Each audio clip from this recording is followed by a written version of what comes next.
I am hitting it now. Boom. All right. What is going on, everybody? This is Rand L. Thor 19, the man with the million, back again with another episode of the Xbox 2 podcast. And with me, as always, is the one and only Jez Corden of Windows Central, the man who kind of broke the internet with some exclusive details on Avowed, which we will definitely be talking about. So, Jez, my friend, what is going on? How you doing, buddy? Hey, man. How's it going? Sorry about yesterday, guys. I was not feeling very well. I'm dealing with the stomach problems still. And I basically poisoned myself by mistake on Thursday, which led to me feeling devastatingly tired on Friday. So I thought rather than do a low energy podcast, I'll revive myself. And I indeed am revived. Slept till 7 p.m. today. So this is morning for me. I just had breakfast. And so we should end up having a good show now. We definitely should. But Rand, before we start, remember last week how we were talking about how we hadn't had any sponsors for the podcast? Yes, I do recall. I do recall that we joked around about sponsors, and I've done a video previously about Turtle Beach, but we hadn't had any sponsors for the podcast. But then, lo and behold, a company hit you up in the DMs and the emails and offered something. So why don't you tell the good people of the Xbox 2 podcast what's going on, Jez? Okay, then. This week's Xbox 2 podcast is brought to you by Manscaped, making the gentleman. Manscaped gives you the best in men's below-the-waist grooming. Manscaped offers precision-engineered tools for your family jewels. Manscaped just launched their 4th-generation trimmer, the Lawnmower 4.0. You heard that right! 4.0. Now with cutting-edge ceramic skin-safe blades for an advanced grooming experience. Join over 2 million men worldwide who trust Manscaped with this exclusive offer for supporters of the Xbox 2 podcast. Support your boys with 20% off, free worldwide shipping with the checkout code XB2. That's XB and the number 2 at the checkout over at manscaped.com. So, Rand, have you ever shaved your balls? No, I love that you did that in your American accent, by the way. But no, I have never have done that at all, Jez. So I don't know. Is it something I should be doing? I mean, Rand, I have to say, Manscaped sent me some product, and I have been using them, and I have to say, I'm pretty impressed with the results. I don't think I would accept sponsorship for the podcast if I didn't approve of the products. They sent ball deodorant, ball toner, which, to be honest, I'm not even sure exactly what it is. But they also sent the Lawnmower 4.0, which is very good. What a name! Rand, I have to say, Manscaped is it's all about the trimmers, right? But I have to say, the thing that's impressed me the most is the boxes they sent. They're probably the best boxes I've ever had in my life. I'm not someone who really cares about clothes much, but I've started to appreciate what having good quality boxes could do for your comfort levels downstairs. So yeah, this week's podcast is sponsored by Manscaped, and you can get 20% off with the code XB2. That's the number 2 at manscaped.com. But people asking in the chat what ball toner is, I honestly don't know. So, no way. But yeah, that's our first podcast sponsor. Thank you very much to Manscaped for reaching out. And man, yeah. I'm kind of jealous because I didn't get any Manscaped products, but that's okay, Jez. You're the guinea pig on this one. So we can share them if you want, Rand. Yes. Share them. I guess you got to keep your balls fresh. Flame says y'all had a lot of balls for that sponsorship in the super chat, and Supernova says #vote for Jez 2024. Miami Magpie also said something in the super chat, but he retracted it, so I don't know exactly what it is. DJ Curry Smith gave a $2 one and said vibes. Appreciate it. Flame, who's been a member for 5 months, says, I just noticed sponsorship to say it's very ironic for a gaming podcast. Regardless, have a good show and feel better, Jez, you Mayo boy. So yeah, we also got one before the show started from B Martin that said, keep up the great work, Rand and Jez. You guys rock. My favorite podcast on YouTube. Thank you for making amazing content you guys push out. Well, thank you guys for being here. We wouldn't be able to do the show without you guys. So, yeah. See, Jez is the one that puts together, quote unquote, the sponsorships for the podcast. Because we're such a professional podcast, right? Professional podcasting. So Jez came to me and said, "Hey, I found some sponsorship for the podcast, and it's Manscaped." And I was like, "All right, if you want to do it, then let's do it." And then they sent Jez some product, and he used it, and he says he likes it, and that's no BS because he literally told me that when he first got it. So I'm like, he enjoys the product, so there you go. But it's the boxes, man. I swear, the boxes are really, really good. They're really good. But yeah, you know, I feel very, very, very refreshed. I do. I don't know about everybody else in chat, but I do. You are getting better at the American accent. So. Oh, thank you very much. So yeah. Thank you very much. But anyways, maybe in the future I can just do the whole podcast in American accent. That would be difficult because you were cracking up pretty good there. You couldn't even keep it going the whole time. You cracked up immediately. But thank you guys for being here on this Saturday. We couldn't do it on Friday because Jez, you weren't you DM'd me and you were like, I can't do it. I'm just really sick. And I'm like, cool, we'll do it on Saturday. Unfortunately, of course, I don't like doing the show on Saturdays. There's other podcasts that we kind of interfere with, like Game On Daily with Gaz, which is unfortunate. But so yeah, enough of all that. So let's get back into some of the stuff going on, Jez. Outside of how sick you've been, how you been feeling, man? How's the week treated you? Yeah, I've been doing good. Productive despite all the issues. I had some blood tests done the other day, and the nurse absolutely lacerated my veins, so I have a massive bruise all up and down my arm, which is, what do they call it? Phlebotomist? I don't know. The people who take your blood out. She destroyed my arms. But mostly I've been good, man. I've been gaming a bit this week. I got Metroid Dread.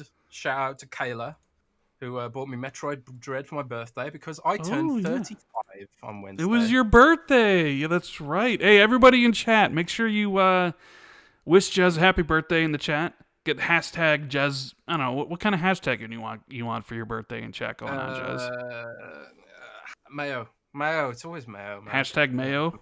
So hashtag mayonnaise. Yeah, I actually had mayonnaise and shrimp for dinner the other day.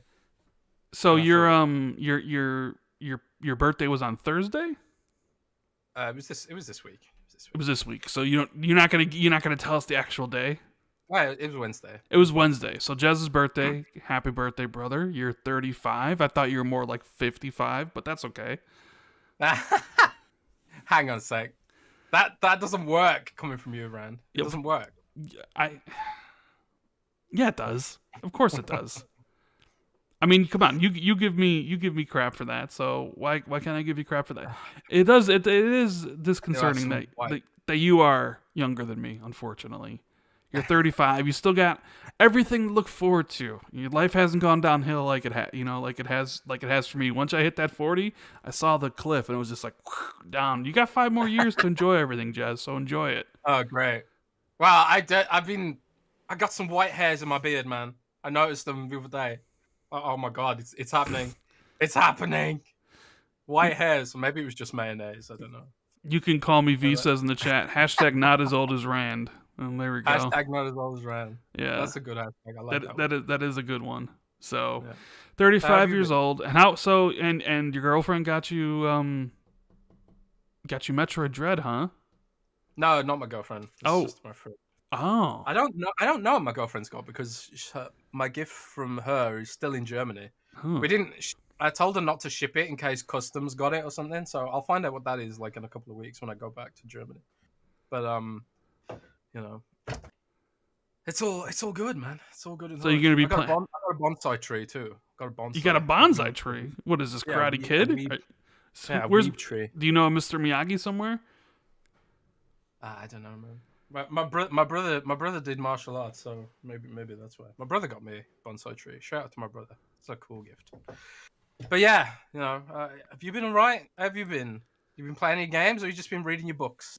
No, man. I've been playing some stuff, but I've also been reading. I'm almost finished. I'm on book 13 out of 14, so we're almost done, and it's amazing.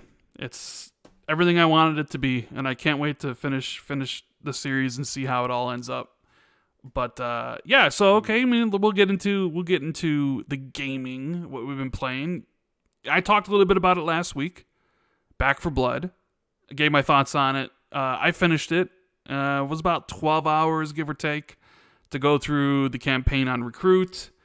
My party, I played with 4 people. My buddy Maka, who runs his own YouTube channel, Maka91 Productions, does achievement guides. My buddy Magic, who works at Xbox, and my buddy Gopher. We went through it, and we had fun for the most part. I don't think anybody enjoyed it as much as Left 4 Dead or Left 4 Dead 2.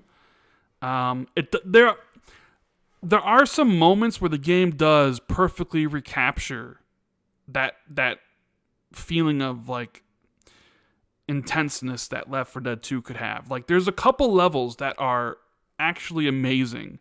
And when you actually play those levels, you're like, God, they absolutely nailed it. But then there's some other levels in the game, they're like 5 minutes long. And it just kind of felt uneven for the most part. And of course, then we experienced all those issues with the crashing. We crashed like 10 times. We kind of figured it out. It was due to the Xbox guide button. If you opened the Xbox guide button while you were playing after a certain amount of time, it would crash your system. Or it would shut the game off. So then trying to get back in with the same things you had was sometimes a little bit difficult. So, Yeah. I tried it myself this week as well, and I don't know. I just, it didn't have the feel of Left 4 Dead for me. Like, I think one of the things for me that made Left 4 Dead so good was the Source engine. Like the ragdolls and the physics made the game feel more dynamic. I feel like Back for Blood is missing that in some ways, but it's alright. I feel like Zombie Army 4 is better. Zombie Army 4's got a big zombie shark in it. It's got a zombie shark in it, which is pretty cool. Yeah. But I don't know. It's alright, and it's on Game Pass, I guess. So something to play while we wait for Halo Infinite and Forza. Well, I got to play a little bit of Forza, Forza. sorry. Forza, what do they say? Forza. Yeah, I got to play a little about that. But yeah, I'll talk about that in just one second. But Back for Blood, I don't know, like Back for Blood. I guess it's just it's a solid game. It's not spectacular, at least to me. I don't think it's not horrible by any stretch of the imagination. Although the controls do need some tweaking. The controls on console aren't great. I had to completely turn off like auto aim to actually make it at least feel better, because like the snap on aiming is like so ridiculous in that game. I actually ended up liking the card system, believe it or not, because I don't know, like playing it and then getting the supply points for doing each mission and then buying more of the cards and then building a deck where you could kind of have somebody kind of build like a tank deck or like a healing deck or something was interesting. And that was how we actually had to use to beat the final boss. Like the first time we beat the final boss, or we're facing the final boss, we got rolled. Because our decks, I guess, we didn't have our deck set up properly. So then once we all went back in and kind of set our decks up better to give us more throwables and stuff like that, like we beat them easily. So I actually kind of like the deck system a lot more than I thought I would. I just don't really see myself going back and playing it on harder difficulty than what I did. It was an enjoyable experience. It's just, I don't think it reached the highs of the Left 4 Dead series. There's a couple levels, mainly the boat level, which was in the demo, which was fantastic as you're running away from the horde as they chase you and you're running across the bridge. And I like that level. there's That the level was boat, and like you get through the boat and you get to the top, and then you get the explosives, and you gotta run back into the boat and plant them and run back out. Like, that level's fantastic. And there's another level later on where you're like in a government checkpoint where they were doing some testing or holding off and it got overrun. That level was really good, especially the ending. It felt like, okay, I can see what they're going for, but some of the other levels were just boring. And then some of the corruption cards that are played, which makes the enemies harder or whatever, sometimes they play these corruption cards where it's like a mist forms, right? And so you can't see anything. And it just makes the game look ugly. It's just, especially when it was at dark at night and you had this like really imposing fog that just turned your screen like white and you couldn't see anything. We all just like commented to ourselves like, this can be a good looking game. There are some levels, especially in the daytime, where you're like, man, this game actually looks decent. But when you play those levels with the fog on, it just like, I understand why they do it, because they want you, it's hard, right? You can't see where the zombies are coming from. They're all around you, so like your vision is limited, but it just made the game look ugly during those sections. So, I mean, there's some enjoyable things about it. So, yeah, it's in Game Pass, like Jez said. I did check to see if anybody's really playing it, and a lot of people are. Like, on the most top played Xbox games, at least here in the US, I think it's like, when I looked, it was like number 8, which is pretty high up. So I feel like Back 4 Blood will drop off when it exits Game Pass. Like, even before then, probably. I just don't feel like it's got the magic of Left 4 Dead for me, but I don't know. It's, it is what it is. It's just, I feel like I've played this game many times before. Like, it feels like Vermintide. It feels like Zombie Army 4. It feels like World War Z. And I just feel like, it's another not Left 4 Dead, So I'm just kind of almost over it. yeah, already. I mean, there are a lot of games that are just like it, but this one people were hoping and waiting for to be as good as Left 4 Dead because it came from, basically the creators of the series, right? So, yeah, I'm looking forward to some people in chat are mentioning Dying Light 2, and there is this sort of, there is an argument that there's like too many zombie games on the market, blah blah blah blah blah. But Dying Light 2 looks like way more interesting to me. Like, it's got co-op still, but it's like story-driven RPG mechanics and and all that kind of stuff. Change the world with your decisions. I'm more interested in Dying Light for sure, but I don't know. I am a zombie guy, a zombie fan, and I often say like I can't get enough of zombie games, but this game made me feel like too many zombie games. I don't know if it's just because it's like every zombie game seems to have a boomer, and every zombie game seems to have like. I feel like the super zombies aren't imaginative either. Like, I don't know. It feels almost like they were leaning too far into the Left 4 Dead thing, like with calling it Back 4 Blood and all that stuff. If you're gonna copy something, and I know they made Left 4 Dead, so they're not copying Left 4 Dead. Like, they're clearly trying to bank. They're truly trying to be the successor to Left 4 Dead. I feel like if you're trying to be the successor to Left 4 Dead, you have to at least be as good as Left 4 Dead. And I really felt like it wasn't as good as Left 4 Dead. So it's like, it made me want to play Left 4 Dead 2. It didn't make me want to play Back 4 Blood. That's just me. I don't know. But you played anything else this week? Yeah, I played you played Forza, right? Yeah, I played Forza Horizon 5, which I said in the last podcast was a game I was playing that I couldn't talk about, and it was Forza Horizon 5, and I couldn't publicly even say I was playing Forza Horizon 5, which is sometimes weird. Sometimes you're allowed to say I'm playing something but not show footage. But this one was just like, nope, can't say it. Can't even publicly say you're playing it. So I got invited by Xbox to play essentially the first hour of Forza Horizon 5, and Cool. it is incredible as you would expect it to be. So I know some of the questions that people have, right? But I want to get to Super Chat first from Supernova. He says, I wish Rockstar add Jez as a playable character in Red Dead Redemption 2 with a big story. Happy birthday, Jez. Yes, Thank you happy so birthday indeed. Happy birthday indeed. But man, Forza Horizon 5, the first thing I noticed when playing was just like how incredible it looked, right? Because I played a ton of Forza Horizon 4 on the Series X after the patch, right? And that game looked really good. Gunther says he wants to know if I know if Logitech steering wheels work with the game. I have no idea. I don't have a Logitech wheel, and that wasn't like mentioned in any of the information I had about the game.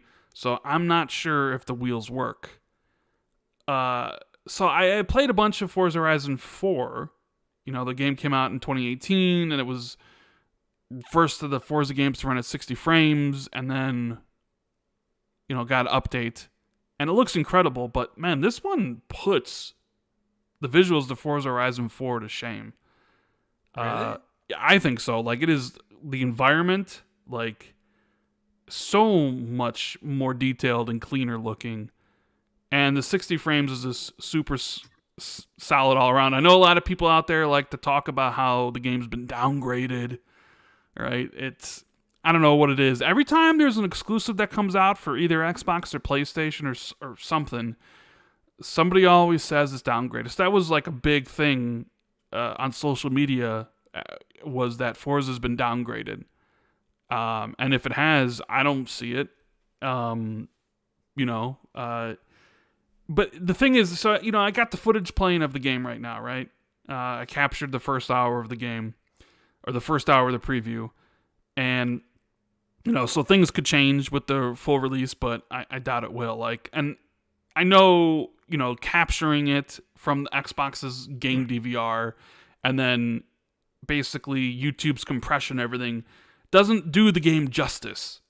I mean, it still looks good. Like when you're watching it on, you know, playback like I am right now on OBS, it still looks good. But then when you actually see it on screen on your TV, it looks phenomenal. It's the best racing game I've ever seen. Maybe you could say it's one of the best looking games ever. Like, especially if you play it in 4K quality mode, because you can play it in quality mode or performance mode. I know people will say, well, what does this game do different than the other ones? And it's not so much that it's different, because, I mean, it's Forza Horizon, right? They perfected the formula for their games. They're not going to completely change it up. So I saw a lot of people being like, well, if it's not any different than Forza Horizon 4, then I'm not going to play it, and it's bad. And I'm like, well, what do you mean it's bad? Like, people love Forza Horizon. Forza Horizon plays a certain way. Although I did notice that, at least to me, the cars control a little bit better. Like, they're not all as control similarly. Like, the Bronco and the supercars control a lot different. They revamped their audio. So the engines, like when you hit the gas and you can hear it, they sound powerful instead of how it sounded in Forza Horizon 4. That was one of the big criticisms they got with 4, was that it sounded weak. But I will say obviously the big addition here is the new map. Forza Horizon 4 was set in the UK. This one is set in Mexico, Jez. I remember when you teased that. Remember back on earlier this year. Yeah. You were like, well, how did you tease it? I forget how. What was it? Actually, it's something like, I want to go to Mexico, and then there's with the emojis and the car emoji. But yeah, I knew it was Mexico like quite a while ago. But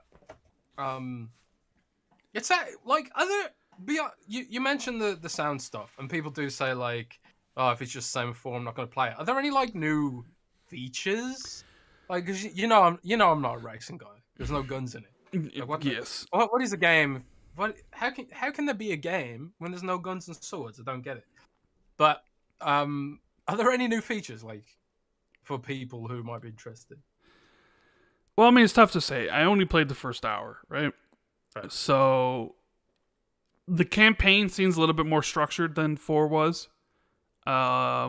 Like you first start off with the big drive down the mountain, and that you get to play a bunch of different cars in the intro, which is super cool because it basically shows you the diversity of Mexico as you drive through. That was one of the issues I had with 4 was I didn't really care for the map that much. I thought the map was boring. Wow. I did, Are and you it's saying you hate Britain? no. I'm not saying I hate Britain. I'm not saying I hate the UK because I think I had a comment on my video that was like Rand said the UK is boring. Unsubscribe. So I had somebody unsubscribe from because I said the UK was boring. I didn't say the UK was boring. I said that map was boring. This map is a lot better. Like you got the mountain, the mountainous areas in the game, right? You have the jungles, which are really cool to drive through. You got like the towns. You got like the white sand beaches. There's so many cool places to explore, and I don't know, the map. Just playing through it, I was like, now this is a million times better than what the UK was. Almost, I would say, without having played the whole game, that it's on par with Australia, which I still think is the best map they've made for the series. Like, I love Forza Horizon 3's Australia. So the new features that people might want to know about, like expeditions, I did not have access to. Okay? So I can't speak on expeditions. The event lab, which they also revealed, when they announced the game with the giant bowling pins and all that stuff, like the crazy things, I did not have access to that either. So there was just a lot of things I didn't have access to. Multiplayer, co-op, expeditions, the event lab, that stuff wasn't there. It was basically sort of like maybe a demo. It kind of felt like this would be in a demo. Like if Microsoft was going to release a demo on the marketplace like they've done for the previous Forza games, like this would have been it. But they structured the campaign a little differently. Like you have all these accolades that you do now, and each time you complete an accolade, you get points which will level up to the next part of the story. When I actually did level up and they let me go to get my first house, the game ended, right? So, but even from just the first taste of that hour of gameplay, I could tell the campaign was structured a lot differently. There's also a bigger focus on your character, and there's actually like cutscenes, honest to God cutscenes. With your character? With your character in it, which normally they don't do in that game. And I was kind of just like, joking around, talking to Cole, and I was like, well, they are making Fable, and they're going to have cutscenes in Fable, so this is just practice for them. Practice. So, TB said he was joking about the unsubscribe comment, by the way. Oh, okay. So, I mean, at the end of the day, Playground Games, they've perfected the formula of open world racing. I mean, Forza Horizon it's crazy how Forza Horizon started out and everybody was like, okay, an arcade version of Motorsport, that's cool. But Motorsport was the big daddy. Motorsport was the big one. Even Gran Turismo. Like Gran Turismo, biggest racing franchise out there. And then how basically over the course of the Xbox One generation, Forza Horizon became bigger than Motorsport. And because it takes so long for Gran Turismo to release, and Forza Horizon is as good as it is, like honestly, like Playground Games are master craftsmen at this. This is their next masterpiece. And with the game being in Game Pass, I think Forza Horizon 4 hit 24 million players at the end of last year. And that was before the Steam launch or something. So you're talking about like the definitive and most popular racing series. So it's kind of it's interesting to look to see how it started and how we ended up. And Forza Horizon 5 is the continuation of it. I understand people might be a little disappointed that it's essentially the same game, but I don't know what people like. I don't know what people want to be changed, right? Do you want the handling to be changed? Do you want the game to be different? Do you want the games that have guns and you're just mowing down other cars like Twisted Yeah. Metal? Like, I understand about wanting potentially motorcycles in the game, right? That would be cool. Or maybe cops and robbers, but it's like you perfected the formula. People love it, clearly. I'm not sure. I think if you're one of those people that are like, well, I'm not playing it because it feels the same, then Isn't that just racing?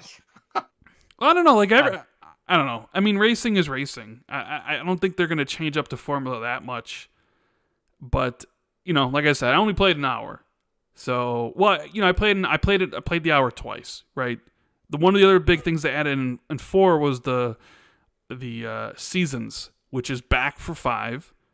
And when I first started up the preview, because we had access for the preview for a week, there was the spring season, which is the wet season.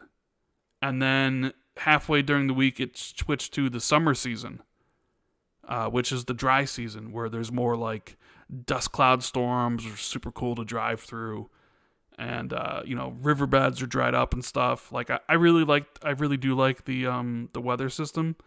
So, yeah, but like some of the actual newer things to do, they weren't there.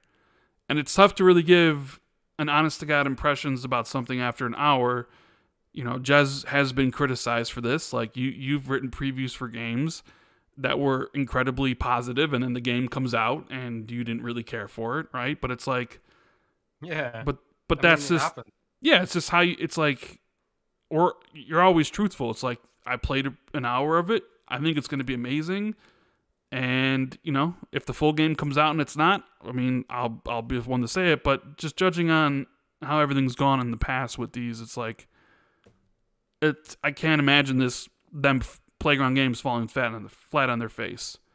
But if you're not a fan, if you played Forza Horizon before and you're not a fan of it, I don't think this one's going to change your mind.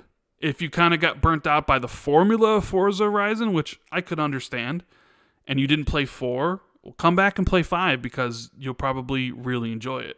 Like, I understand people being like burnt out on the formula, but every game has a formula. Call of Duty's been the same for, I don't know, 14 years now? I mean, every game is there's not that many franchises that go and completely rework how a game feels and looks like and plays like. They do that after they've been around for generations and generations. So, at the end of the day, I think this is just going to be another incredible game. It's going to reaffirm Playground Games as one of the best developers out there.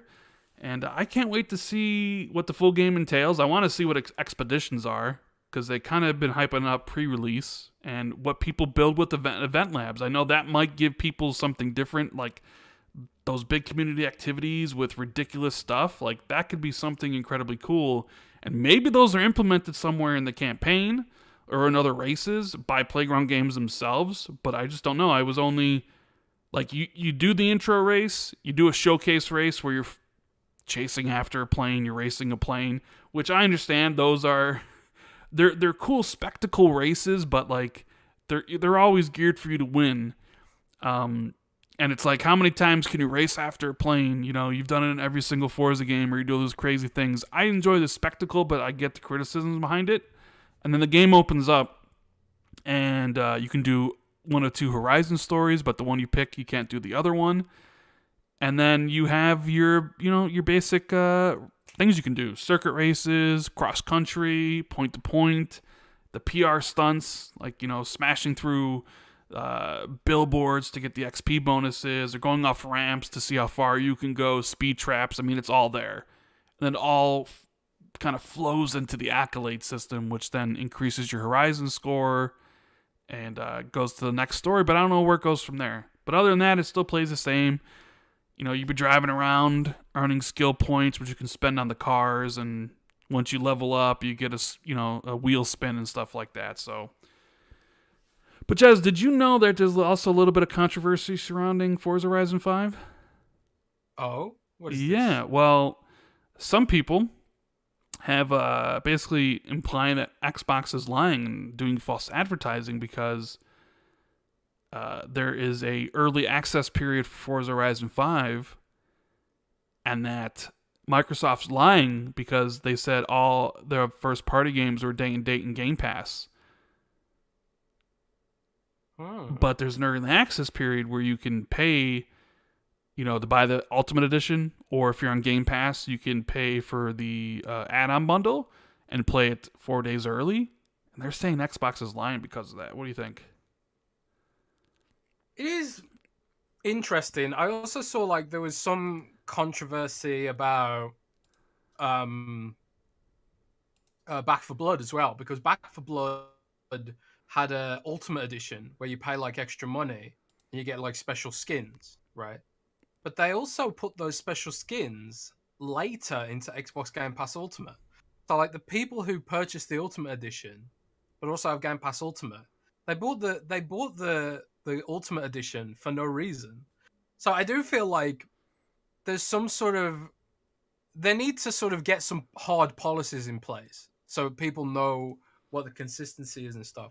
I feel it's unfair to offer Ultimate Edition content as part of Game Pass Ultimate without advertising that up front, because you trick people into buying it then. So I do think this is probably partially growing pains, and they need to put some policies in place for these niche scenarios. But I don't know. I don't think it's that big of a deal. I think it's weird. I think it's weird that you could have a scenario like Gears 5, where if you have Xbox Ultimate, you get the Ultimate Edition of the game, right? Which I think gave you early access, but either way, so it's weird that some of this, there needs to be a consistent standard, right? If you're subscribed to Ultimate and it gives you the Ultimate Edition of Gears 5, then it would go to reason that if you're subscribed to Ultimate, you should get the Ultimate Edition of Forza Horizon. Xbox Game Studios, after all, right? Yeah. But it almost seems like there's different things for different studios, or different studios have a different way of going about it. It's just weird, especially when you consider how important Game Pass is, where it's the Coalition was doing one thing, and then Playground Games is doing something else. But yeah, I don't know. It's just, to me, it gives people a this idea that because Gears 5's Ultimate Edition came with Ultimate, then why doesn't this one? And the DLC was free for Hivebreakers, right? Gears 5 Hivebreakers or Hivebusters. Then why shouldn't the DLC for Forza Horizon 5 be free, right? So yeah, it's the same in Minecraft Dungeons as well. You don't get the DLC for that. You have to buy them separately. So they're just, I don't know if it's because Gears just did it differently than everybody else, but I don't know. It seems that there should be a consistent expectations. Yeah, people's expectations, because I do hear people say that. People in the comments and people DM me, and it was just is the Forza Horizon add-ons, are they going to be free? And I'll be like, no, those are premium, so you got to pay for it. But then they're like, well, why was Hivebusters free then? And I'll be like, you got me there, man. I understand. Yeah, there should be a consistent way Xbox goes about this. If you have an Ultimate Edition for your games, either you should get it for free if you have Ultimate, or you shouldn't get it for free. There shouldn't be one or the other, because it just creates unrealistic expectations and people don't know what to expect. But yeah, sure.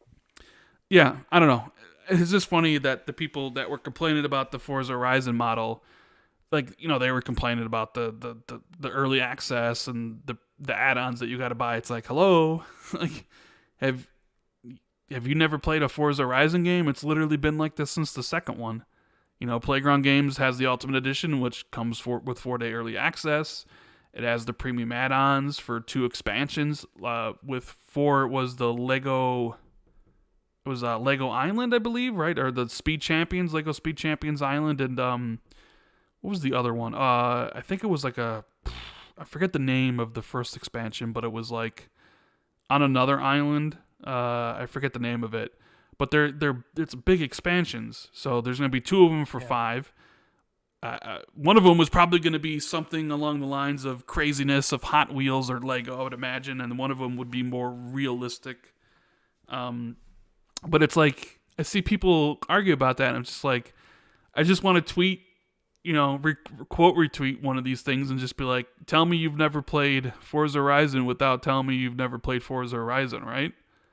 'Cause it's like Yeah. I don't know like how this is all like new news, but either way, I think Forza Horizon 5 is going to be incredible, and I can't wait to see all the new stuff that was not available to play in the preview. So yeah, you get some of these super chats.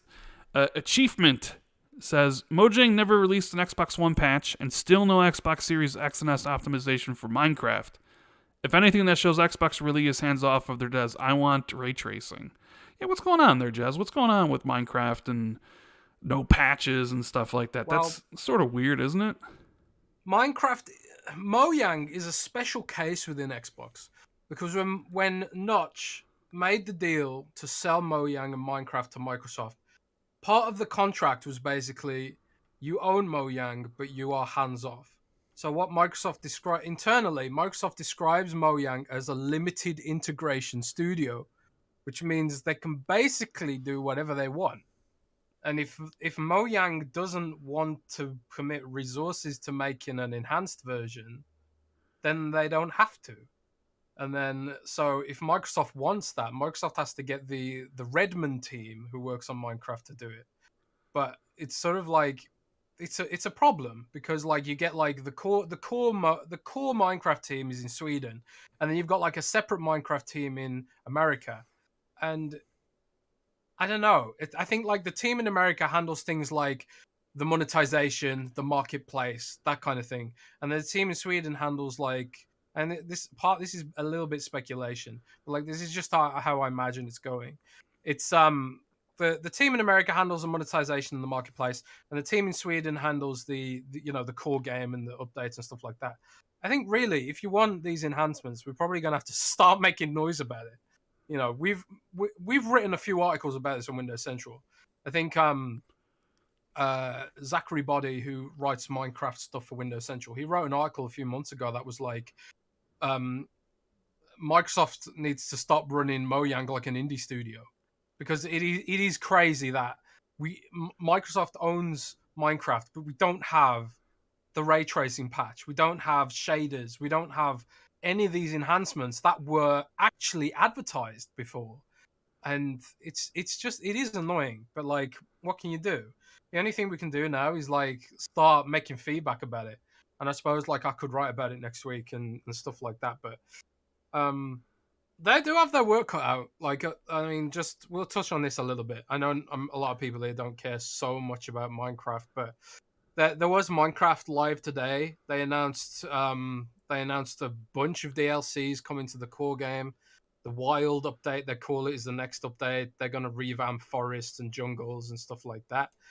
And you think like if they're doing a revamp that's all about the swamps and the forests and stuff, surely ray tracing would be good to add there. So you get like the light through the trees and you get the good shader effects on the water and stuff like that. But it doesn't seem like it is coming. So I don't know. But we just have to start making noise about it, I think. Yeah. Got an interesting question here from Joe Taylor that I know I've talked to you about privately, but maybe you can expand upon it here. He says, Jez, honest question, was it really necessary to leak that was Mexico so early, or was it a case of that Grub could possibly leak it first? And maybe that could go into your reasoning of why you decided to write an article about Avowed and the things you've seen, which we'll go in detail about later on. But I guess maybe you can more talk about what makes you want to do that instead of being quiet. Because I mostly stay quiet about the things I know. I don't really tweet that much on Twitter, but you have your reputation and you have your job at Windows Central and all that stuff. So what thought process goes into that? It's like you said. Like if I hear news from certain places, then it makes me think, oh well, this is out there, and now it's a case of competition. Like, do I let another outlet take this, or should I just take it? the way some of the Avowed info came to me made me think it was gonna be out there eventually via some means, and I just thought, well, if it's gonna get out there anyway, like I'll get ahead and frame it in more detail using the information I know, rather than let it leak in a way that creates anxiety and stuff. I guess. I don't know. But that's ultimately where it comes from. It's like if I feel like it's gonna get out, then it's something that I'm more inclined to write up. But I have so much I'm holding back, though. I am holding so much information back because there's just a lot of stuff that I don't want to. I never want to spoil things for the devs. I never want to spoil things for trailers. I think games always look better when they're shown off on the big stage and you can judge them for yourselves and stuff like that. Which is why I didn't include any of the gameplay or screenshots in the article, because I think it'll look better when it's actually fully finished and stuff like that. When it came to Forza being in Mexico, I don't think I teased it on Twitter, but I didn't. I didn't full blown leak it, did I? I don't think I did. I don't think we Um, actually. I don't think we actually leaked Forza being in Mexico. I think you. Did I? I I don't can't know. remember. I know you tease it on Twitter, and I I don't. teased it, but I don't think I explicitly leaked it. But that was out there, man. A lot of people knew about that. Because Microsoft had been testing it with people and stuff like that. So that's just the way it is, man. But yeah, it's a competition thing. Ultimately, at the end of the day, I have a job to do, and that's report the news that people will be interested in. I don't work for Microsoft. I'm not in their marketing department. I'm a news reporter. That's my job, and that's what I do. Sometimes within reason. That's mainly the thought process behind it. Indeed, indeed. Ace Out Gamer says, "Didn't you at one point say that you had more gamer hours in Forza Horizon 4?" Laugh out loud. It was in Cult. Said in last podcast, I think. Lol, what's up? The Cult. Well, so that's half true. I have more hours in Forza Horizon 1 and Forza Horizon 2 than Colt, and Colt has more hours in 3 and 4 than me. So I don't know if Colt said that on his show, because I don't think I said that on mine. So yeah, me and Colt were talking about it. So I went and I looked up the hours, and he definitely has more in 4 and 3, but I have more in 1 and 2. And I play all those games for over 100 hours. So, and I'll definitely be playing Forza Horizon 5 for over that amount of time as well. TB says, Rand, it struck a chord with me when you mentioned your low self-esteem. You're highly thought of in this community, and this self-doubt you have is not how everyone sees you. Happy birthday, Jez. Yeah, I've gotten a few DMs about that, but everybody has their demons, and I agree with him. I know you do, because me and you talk about it. It's just, I don't know. I try to overcome that. It's a little difficult, but I appreciate all the messages, and I mean, everybody that shows up here to the podcast makes me feel better about everything and all the messages I get. And yeah, I mean, I don't know. I try to be as real as possible, and not everything's always sunshine and rainbows. You know what I mean? So I know Jez likes to make it seem like it is, and ran at his YouTube millions and whatever, riding his Ferrari, all these sponsorships and whatever, but I mean, everybody has problems.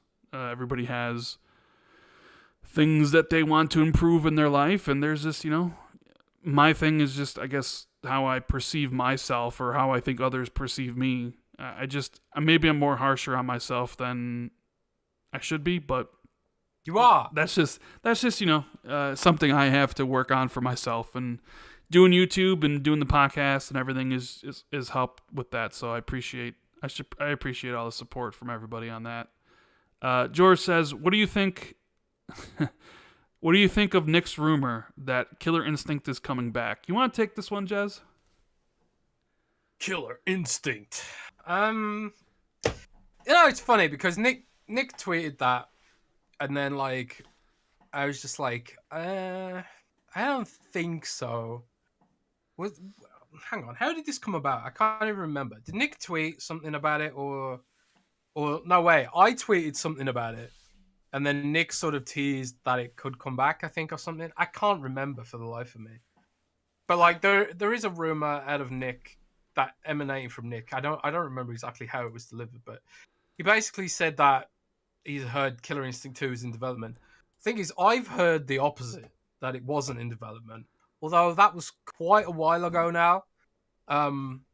And I certainly haven't. I have a lot of information on what's going on with Xbox Global Publishing right now, and there's nothing to lead me to believe it's in development. However, I also could not find any information about Kojima's game with Xbox, and I don't doubt Jeff Grubb for a second. So there are almost certainly. There are almost certainly projects that I don't know about, obviously. But I don't know. There's a cynicism in me about Killer Instinct. I want to believe Nick, but I just kind of don't. That's kind of harsh. I just based on what I've like heard and stuff like that. Okay, Rick Payne says Nick didn't say it was coming back. Did he just tease it or something? I don't know. I can't remember. I really can't remember. I need a bit more context. Nick said he had a killer room regarding Xbox, and people assumed it was Killer Instinct and never said it was Killer Instinct. I think right. Okay. I think he's got a rumor mill for today's episode of his show where maybe he talks about it coming back. I don't know. Okay, well, yeah. Man, my brain is just all over the place right now. But I want to believe. I've heard rumors for ages about Killer Instinct, right? And I suppose if you wanna hear more about Nick's rumors and Nick's rumor mill and stuff like that, check out Nick's rumor mill on is it Xbox Era podcast later after this yeah, it'll be a couple hours after this. Yeah. So well, here's the thing. Nick will clarify. But what do you think? Well, I mean, you and I both know, because you and I both talk to people, Xbox wants to bring Killer Instinct back. Yes, I know that. They really, really do. It's not a dead franchise like, say, Crackdown is, or Scalebound is, right? It's not a franchise that is been shuffled off to essentially, like, never, to the vault of Xbox IPs where they don't bring back, like maybe even Recore has, right? It's an IP that Microsoft really wants to continue. It's just that maybe they were in a position at a certain time after Killer Instinct and Iron Galaxy kind of finished their work on it, where it was like Iron Galaxy maybe didn't want to work on it anymore. They were doing other things. And there's not that many good fighting game developers around. A lot of them are doing their own projects. So it was, I think part of the reason you don't see a new Killer Instinct was, well, Double Helix, who started the project in the first place, got bought by Amazon and then basically disbanded. And then Iron Galaxy started it, but then Iron Galaxy got new management, and I think they wanted to go in a different direction. And all these other fighting game developers are out there, but like there wasn't one essentially free to do it, or maybe Microsoft hadn't really seen a pitch that they really wanted to see. But from what I can gather, like they really want Killer Instinct to come back, unlike maybe, Crackdown. Like you've heard that Crackdown is essentially dead. Like it's never coming back, right? Yeah, I've heard Crackdown is dead, super dead. Yeah. If I swear though, even if like they like think, okay, this game is dead, whatever, maybe like I can see a scenario, Rand, where, say for example, Contraband blows up, and then Avalanche is like, okay, we want to pitch a Crackdown reboot, and Avalanche is like they're an expert of open world vehicular mayhem. I think if anyone could make Crackdown good, it's probably Avalanche, and Microsoft now has a working relationship with them thanks to Contraband. So I do see a scenario where Crackdown could come back, but it's unlikely. Yeah, it's very unlikely. Shout out to the one and only Dealer Gaming in the chat. He says, Rand, you're awesome. Stop it. Thank you, buddy. I appreciate the super chat and the message. Dealer's amazing friend. I haven't talked to him as much lately as I wanted to because I've been immersed in these books. But thank you for the message, Dealer. It does mean a lot, man. Dan says, "Love you guys, but you guys get carried away sometimes, such as suggesting Sony is really close to putting their games on PC day one when they're years late." I don't think me or Jez were suggesting that they were really close to putting their games on PC day one. I never ever said they were close to doing it. Like, I just, like, people put words in your mouth and then get mad about it. Like, you said this and I'm mad about it. But you can say that. I said one day, maybe, I believe they will. I didn't say they were close to doing it. But I do think in the future, Sony will day and date their PC games, because they've been signaling recently that they want to grow beyond the console. Like Jim Ryan said himself, Jim Ryan said himself something, and I'm paraphrasing, it says something along the lines of, we feel bad that we have these great games and they can only be played by console gamers. That's a signal that they're thinking about the fact that the console install base doesn't really grow. You know, that's what they're thinking about. That it's like Sony, Microsoft, and Nintendo basically fighting over the same amount of people. The market is saturated. Like, it doesn't seem like there's more people who want to buy a console, and they're also competing with PC and they're competing with mobile. You know, and to me, that signals that they're thinking about ways to grow PlayStation beyond console. And one way that you grow PlayStation beyond console is to start putting your games on PC. You know. So I do believe that they'll be day and date, but is it close? No, I never said that. Yeah, So, I mean, people didn't believe us when we said that they were going to go to PC in the first place. I mean, I got ridiculed for that. Now people are more accepting of Sony's games going to PC. I definitely never said they were close. I think they will. I think by the end of this generation. So we're talking, I don't know, 5 years from now, maybe. I think by then, maybe even starting around then, I think you could see that transition happen. These things don't happen overnight. They're trying to get their audience and everybody used to it. They're doing baby steps, essentially. It's like they had no games on PC. And then it was like all of a sudden Death Stranding and, Detroit Become Human, but then people were making excuses for those. It was like, well, they weren't first party and Kojima's, separate and it's not their own thing. And then Horizon, right? And then people were like, oh, not Horizon. How dare you? And, now, it's like Uncharted's coming. God of War will most likely eventually come. Days Gone is already there. Like, it's just good business to put their games on PC. And right now, yeah, sure, they want to sell the PS5. So one way to sell that is basically say, you know what, if you want to play Returnal and Ratchet and Clank, you have to get a PS5. Even though I think Sony could easily put those games on PC day one and it would not affect the sales of the PlayStation 5 at all. Because PC gamers, I think, are just going to play on the PC. They're not going to get a PS5, especially for something like Ratchet and Clank or Returnal. Like, the people that are buying PlayStations are buying PlayStations.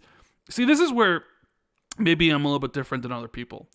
But I know the discussion online is always around exclusives. Who has the better exclusives, right? Microsoft with essentially Forza and Halo and, Skyrims and all this stuff, and PlayStation's with the God of Wars and, whatever Naughty Dog's doing, Last of Us and all that stuff. Like, a lot of really console warriors, the fanboys, will think to themselves that the only reason people buy these consoles is for the exclusives. While that is true, there definitely are people that do buy them for exclusives. Hell, I bought the PlayStation simply for its exclusives. That's the only reason I have a PS5. Is a couple times a year, a few times a year, I'm going to turn it on and I'm going to play whatever exclusives come out. But the vast majority of people buy the systems for the third party games. Hell, most people play Fortnite and Apex Legends and Maddens and the FIFAs. It's not about the exclusives as much as everybody would have you believe on Twitter. They're important, of course they are, because they give the system, what's the right word I'm looking for here? Something different over something else, right? But in reality, everybody knows that the reason PlayStation sold 120 million is because PlayStation has every game. They have all the big third-party games. And the exclusives are just the cherry on the top. But for whatever reason, it gets twisted into the only reason people buy these consoles is because of the exclusives. And it's not true. People buy the systems for a variety of reasons. Hell, there's people who buy PlayStation who don't care about Naughty Dog or Sony Santa Monica, just like there are people who buy Xbox and don't care about Halo or any of these things, or Bethesda. They buy them because their friends, that's where their friends play these third-party games. Yeah. But people seem to forget that. So it's sometimes you just got to reiterate it. Their exclusives are important, clearly. Like, look at everybody buying all these studios and acquisition season constantly happening. But that's not all 100% the reason why people buy stuff. Yeah. So, I don't know. It is kind of what it is. Jeff says, thoughts on the Xbox acquiring Turtle Rock Studios. I actually got a couple DMs about this, Jez. About Xbox potentially buying Turtle Rock. What do you think? I know you wrote an article recently about what Microsoft's next acquisition should be, so maybe you can dovetail into that. But yeah, I no. No. Why? No. Why? What does Turtle Rock do that's unique and special? Back for Blood is nothing special. I don't think. So no. No. If they want to buy like a game like that, I'd rather they bought like the studio behind the Vermintide games. I think they make much better Left 4 Dead clone than Turtle Rock, even though like Turtle Rock made Left 4 Dead, you know. But no, I don't think. No. I guess the question is, would you think Xbox would have any interest in them? I honestly don't know. I suppose like they'll look at how the game performs after it leaves Xbox Game Pass, but I think like I really don't see it, you know, carrying on that well. But I could be wrong. You know, Deep Rock Galactic has a dedicated player base, and you know a lot of these like Left 4 Dead-ish clones do have their dedicated fans, and they do get their updates and stuff like that. Zombie Army 4 still gets updates, and I think there was a World War Z update trailer recently and stuff like that. I don't know. And yeah, Jeff mentions in chat, Fat Shark is owned, but Turtle Rock is still independent. Yeah, that's fine. But I don't know if I just don't know if they're worth picking up. Like, what did they do that's special? One thing I know that Microsoft is looking for is new ideas. That's one thing they're looking for when it comes to their acquisitions. They're looking for new ideas, things that can be like unique to Xbox and stuff like that. And Turtle Rock has not shown a capacity for making unique games, in my opinion. Like Evolve was awful, a terrible game, frankly. And Back 4 Blood is nothing special in my view. So no. But who knows, man? Who knows? If they're selling cheap, maybe. I don't know. But you did mention the article that I wrote about what studio I think they should buy next, Rand. Mm-hmm. Did you read it? I mean, I already knew your thoughts on it because we had talked about it previously. So yeah, like I said they should buy a mobile game dev or a mobile game publisher. And how did people react to that? Yeah, a lot of people were like, eh. Well, most people didn't read the article, reacted to it without reading the article, which is, you know, people not reading articles or reacting to headlines. Where have I heard this before? Yeah, but I was just like, I'll give it briefly because I don't want to talk about that too much. But I was just saying that if they had a mobile publisher, they could have a team that focuses on localizing games for xCloud on phones. Because like a lot of games just don't play well on the phone because the controls are badly designed. Like I tried playing Wasteland 3 on the phone, right? Wasteland is a turn-based game. So you'd think it'd work well on phones, right? But the controls are so fiddly, and there's so many buttons. It's just painful trying to play that kind of game on a mobile phone with a touchscreen. But if they had a team dedicated to it, then there'd be more games that worked well on xCloud. Right now, they have like a team of a few people who do custom controls for a few games. So we've got like Hades, and we've got Minecraft Dungeons with custom controls. But that's basically it, you know. That was my main argument about that. But I have no idea who they're going to buy next. I haven't heard anything on the acquisition front. Acquisition season didn't pan out for Xbox. Did it, right?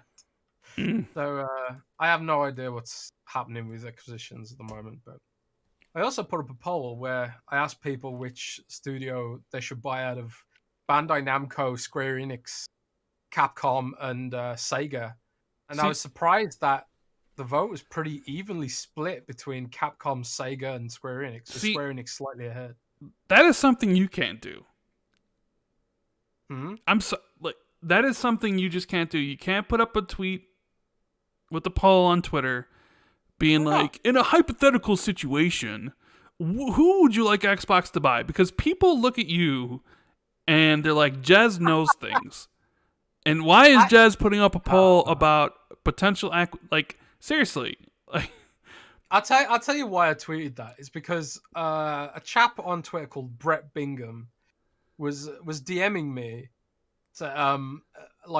giving me a hypothetical, what do you think about them buying Bandai Namco? And that just made me think, what if, you know? And I wanted to see what the perception of Bandai Namco is in the wider consciousness, because, you know, Bandai Namco isn't like such a big household name like Square Enix and stuff, but they do own a lot of really popular IP like Dragon Ball Z and stuff like that. So I don't know. I just thought of that. I don't know anything about them acquiring a publisher on that scale or an indie studio, for example. I just wanted to know what people thought of in terms of the Japanese publishers, like where the sentiment fell. And it was interesting to me how far behind Bandai Namco was. Like, Bandai Namco is really low down, even though Bandai Namco have had a great year. Tales of Arise did really well. Scarlet Nexus did really well, and you know, I think they've been doing a good job lately. But clearly they still have a way to go with perception with Western gamers. But their games are very anime. They're like, you know, if like Capcom make a lot of Western style games like Resident Evil and stuff like that, but Bandai Namco is like pure anime basically. Although they do publish Cyberpunk in Europe, you know, and The Witcher. Did you know that, Rand? Yes, I did know that. But I'm just saying, like, when you or Grubby Grub or Brad Sams post stuff like that, like, people think there's more to it than just simple, innocent, I want more engagement on Twitter, you know? Yeah. They think there's something nefarious behind it. Like, you're sitting there, like, twirling your beard, like, ha, ha, ha, ha, ha, you know? Type of things. But anyways, Supernova says, on the technical side, does Avowed support ray tracing? And how much is the budget? Do you even know those things, Jez? I have no idea on the budget. I know that the team size is about 125, I think. There's 125 on Avowed and about 120 on Our Worlds 2. So, like, I'm not expecting the scale of Avowed to sort of get up there with Skyrim, but I could be wrong, you know. I have no idea how many contractors that are working on it or whatever, or support studios and stuff like that. I have no idea on the scale of the game. That's why I did the comparison to the Outer Worlds, because I was like, it's going to be at least as deep and broad scoped as the Outer Worlds. You know, that was my thinking. It's going to be the Outer Worlds, but like the next level above, I think. So I think it's going to be a more focused game than Skyrim potentially. But I have no idea on the budget. I have no idea on the size of the game. All I know is I've seen screenshots and footage of the game in motion, similarly to the Elden Ring leak that just happened. I don't know if you saw this, right? I did see the Elden Ring leak, and it looks just like Dark Souls. Surprise, surprise. Surprise. But yeah, quelle surprise. But yeah, I saw. I'm just really excited about Avowed, man. I'm really excited about it. Yeah. We got a super chat here from Valeri Gaming Pillow, which I believe I woke up to Yeah. and had a bunch of notifications about. He says, "Great show as always, guys. Happy belated birthday, Jez. Thanks for the retweet earlier. Your pillow is on the way. Can't wait for you to try it out. Rand, if you want one, just let us know." So what this is, Rand, right? Uh-huh. This company reached out to me and they were like, "We make gaming pillows," Uh-huh. and I was like, What's a gaming pillow?" And it's basically like, it's like an it's like what do you call them in America? Like those rings you wear when you swim in. Do you know what I mean? Like inflatable what are they called? Like a minute. I know what you're talking about though. I can like the circular thing you put around like with kids wear when they jump into the pool, so Yeah, I have no, I don't know what they're called. Like, what the hell? Like, my brain just can't remember what they're called. I think we call them a rubber ring in England, but I know you call them something else in America. But anyway, it's like that, but for your couch. So like, instead of putting the controller low down, it's supposedly more ergonomic if you put your hands on a pillow. So they made me a gaming pillow, and they were like, "We can put your logo in it." I was like, "Hell yeah!" Stick a Randall tomato on it. oh So now jeez. I got a Randall tomato pillow on the way from this You company. called me on Twitter, you met Randall Thor 19, now meet Randall Pillow. Yeah, Well, when you get the pillow, make sure you take some pictures then. Jeez. yeah, I definitely will.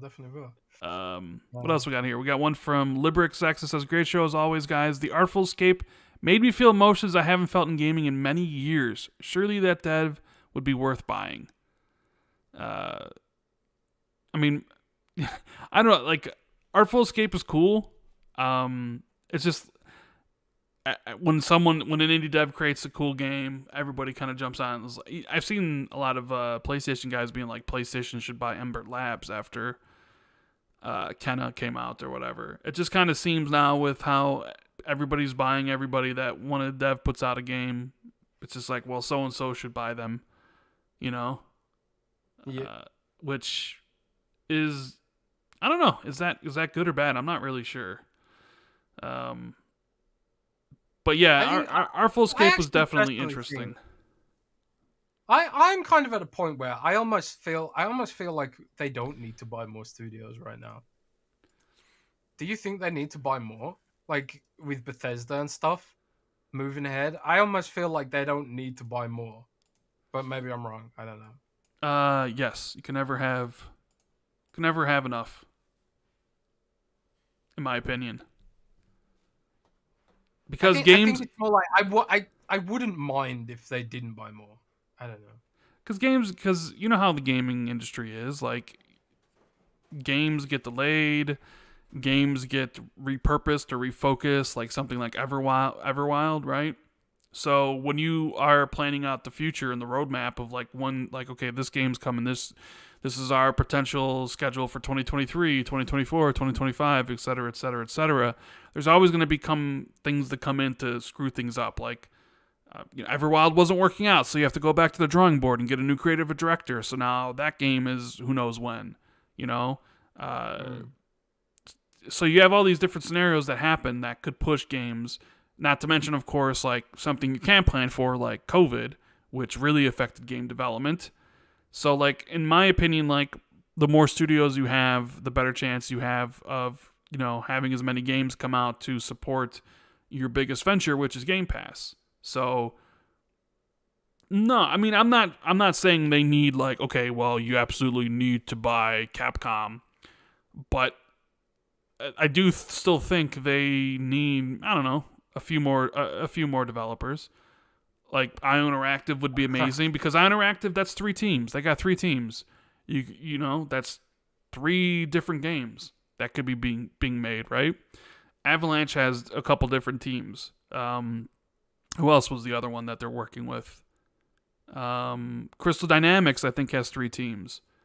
Like, because it's not just like one. Okay, you buy one and you only get one game. It's like you get them and then there's multiple games. And I just want more games, period. And so to me, the more they get means the more I'll have.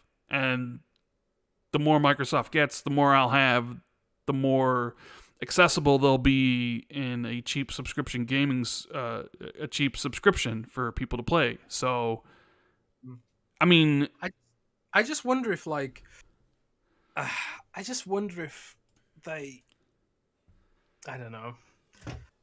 I already feel like the next few years are going to be absolutely stacked. What is there a point? There's like a finite amount of time that people have, right? sure, there is. Is there a point where games start cannibalizing each other? Like, and is there a point where third-party devs start thinking like, "Oh shit, we shouldn't support Xbox because we can't compete with them, their own platform." You know, I wonder if like, is the platform big enough? Like, are they gonna grow their studios faster than they can grow the platform? You know, I almost feel like that is potentially a thing. I think when they start moving xCloud into towards like full blown marketing, because don't forget xCloud is still in beta. I feel like when they've got a bigger install base, maybe they can look at that. But I feel like it's starting to get to a point where like I feel like Halo Infinite is going to dent the sales of Call of Duty and Battlefield this year, and that's kind of like you're hurting your partners when you start doing stuff like that. And Microsoft have to be acutely aware of that fact. And I feel like Surface, for example. I feel like there were a few years where Microsoft purposefully scaled back on the Surface operation because they were hurting their competitors. They were hurting their other Windows PC manufacturers because they made a better laptop. They actually made a better laptop, you know. So I do wonder about that, but I don't know. Maybe I'm just overthinking it a bit. I mean, no, Maybe. I mean it's an interesting discussion. Like, Yeah. would it? So basically, you would say it would be better for third parties for Xbox to have remained with 5 studios because that means No. they put out. Well, because that's essentially the flip of your argument. Like, Xbox would have too many studios putting out so many games in their subscription service that people wouldn't want to buy any of the third party games because they have so many games Yeah. coming from Xbox. So on the flip side, would the third parties rather have Xbox stay at 5 studios and not release many games and not release quality games so then people only buy the third party titles? Well, yeah. I mean, I just think they need to be strategic about it. And like Ura Malas said in chat just now, not every AAA game is for everyone. Like Jez doesn't even like Forza. That's a AAA game, but it's for someone, but it's worthless for Jez. That is true, and I think that's why Microsoft is trying to be really diverse with some of its portfolio because Flight Simulator doesn't hurt any of its competitors. Like a person who's into Doom isn't necessarily well. When you guys Since lost everything? Well, exactly. There is diminishing returns when you own everything, you know. So I just wonder, like, if I feel like if Xbox isn't growing and Game Pass isn't growing, I mean it is, but if it wasn't, there would be diminishing returns. Like you're spending more money and not making that money back. So there has to be growth before they start acquiring more studios. I think otherwise you do get diminishing returns. But you know, Sure. it's just fun to talk about. A TB says Jez Rand pillow. How about a Jez Rand blow up doll? Well, wait a minute. What? That's the next sponsorship. They honestly, like, Xbox should bring back Banjo and Frozen Frenzy. Get a Frozen Frenzy party game. That's why I always kind of looked at Xbox when they had 1 versus 100, a very unique game, and they just let it slip by their fingers. Or when a game like Fall Guys really hits big, and it's not on their platform forever, and it's just like, how do you miss out on that? Like, who is working on your platform to secure titles like that? And they are definitely too focused on the core at the moment, which is funny because it's the thing we all complained about. But now it's like, oh crap, what about the next generation of gamers? That being said, Roblox is console exclusive to Xbox, which is something a lot of people don't talk about. That nobody talks about that. One of the biggest games in the world is console exclusive to Xbox. yeah. No, none of us talk about that because none of us live in that world. None of us live in that world. Like, what are the kids playing? You know, and the kids are playing Roblox, but a lot of them are playing it on their PCs and their phones. But if they do have a It's funny. console, Xbox Series S or whatever, you can play it there. But Microsoft makes no noise about the fact that Roblox is console exclusive. That is really strange to me. Why not? I don't know. And in fact, PlayStation doesn't really make a big deal about the fact Genshin Impact is exclusive either. That is also a bit strange to me. But I don't know. They clearly a lot of the Xbox dudes staff, they don't live in that world. Like, what are the kids playing and stuff? But I don't know. The kids love that Roblox stuff, man. It's like crack to them. Yeah. It's like catnip. It's funny, kids, after Squid Game hit big, like Squid Game became a huge fad, a huge thing in in Roblox. But Diablo says Rand is so dumb in this argument. What do you want? 60 studios? There's a point of diminishing returns. I didn't say I wanted 60 studios. I said they should like once again, like I said they should buy more. I didn't say 60. Like that would be utterly ridiculous. Like one big game a quarter and then lots of niches filled. I think, like you get one big game a quarter for the core, and then you have your studio that's focused on a kids IP like Banjo or screw it, acquire Sonic, whatever. I think it's impossible to establish a new IP for kids these days.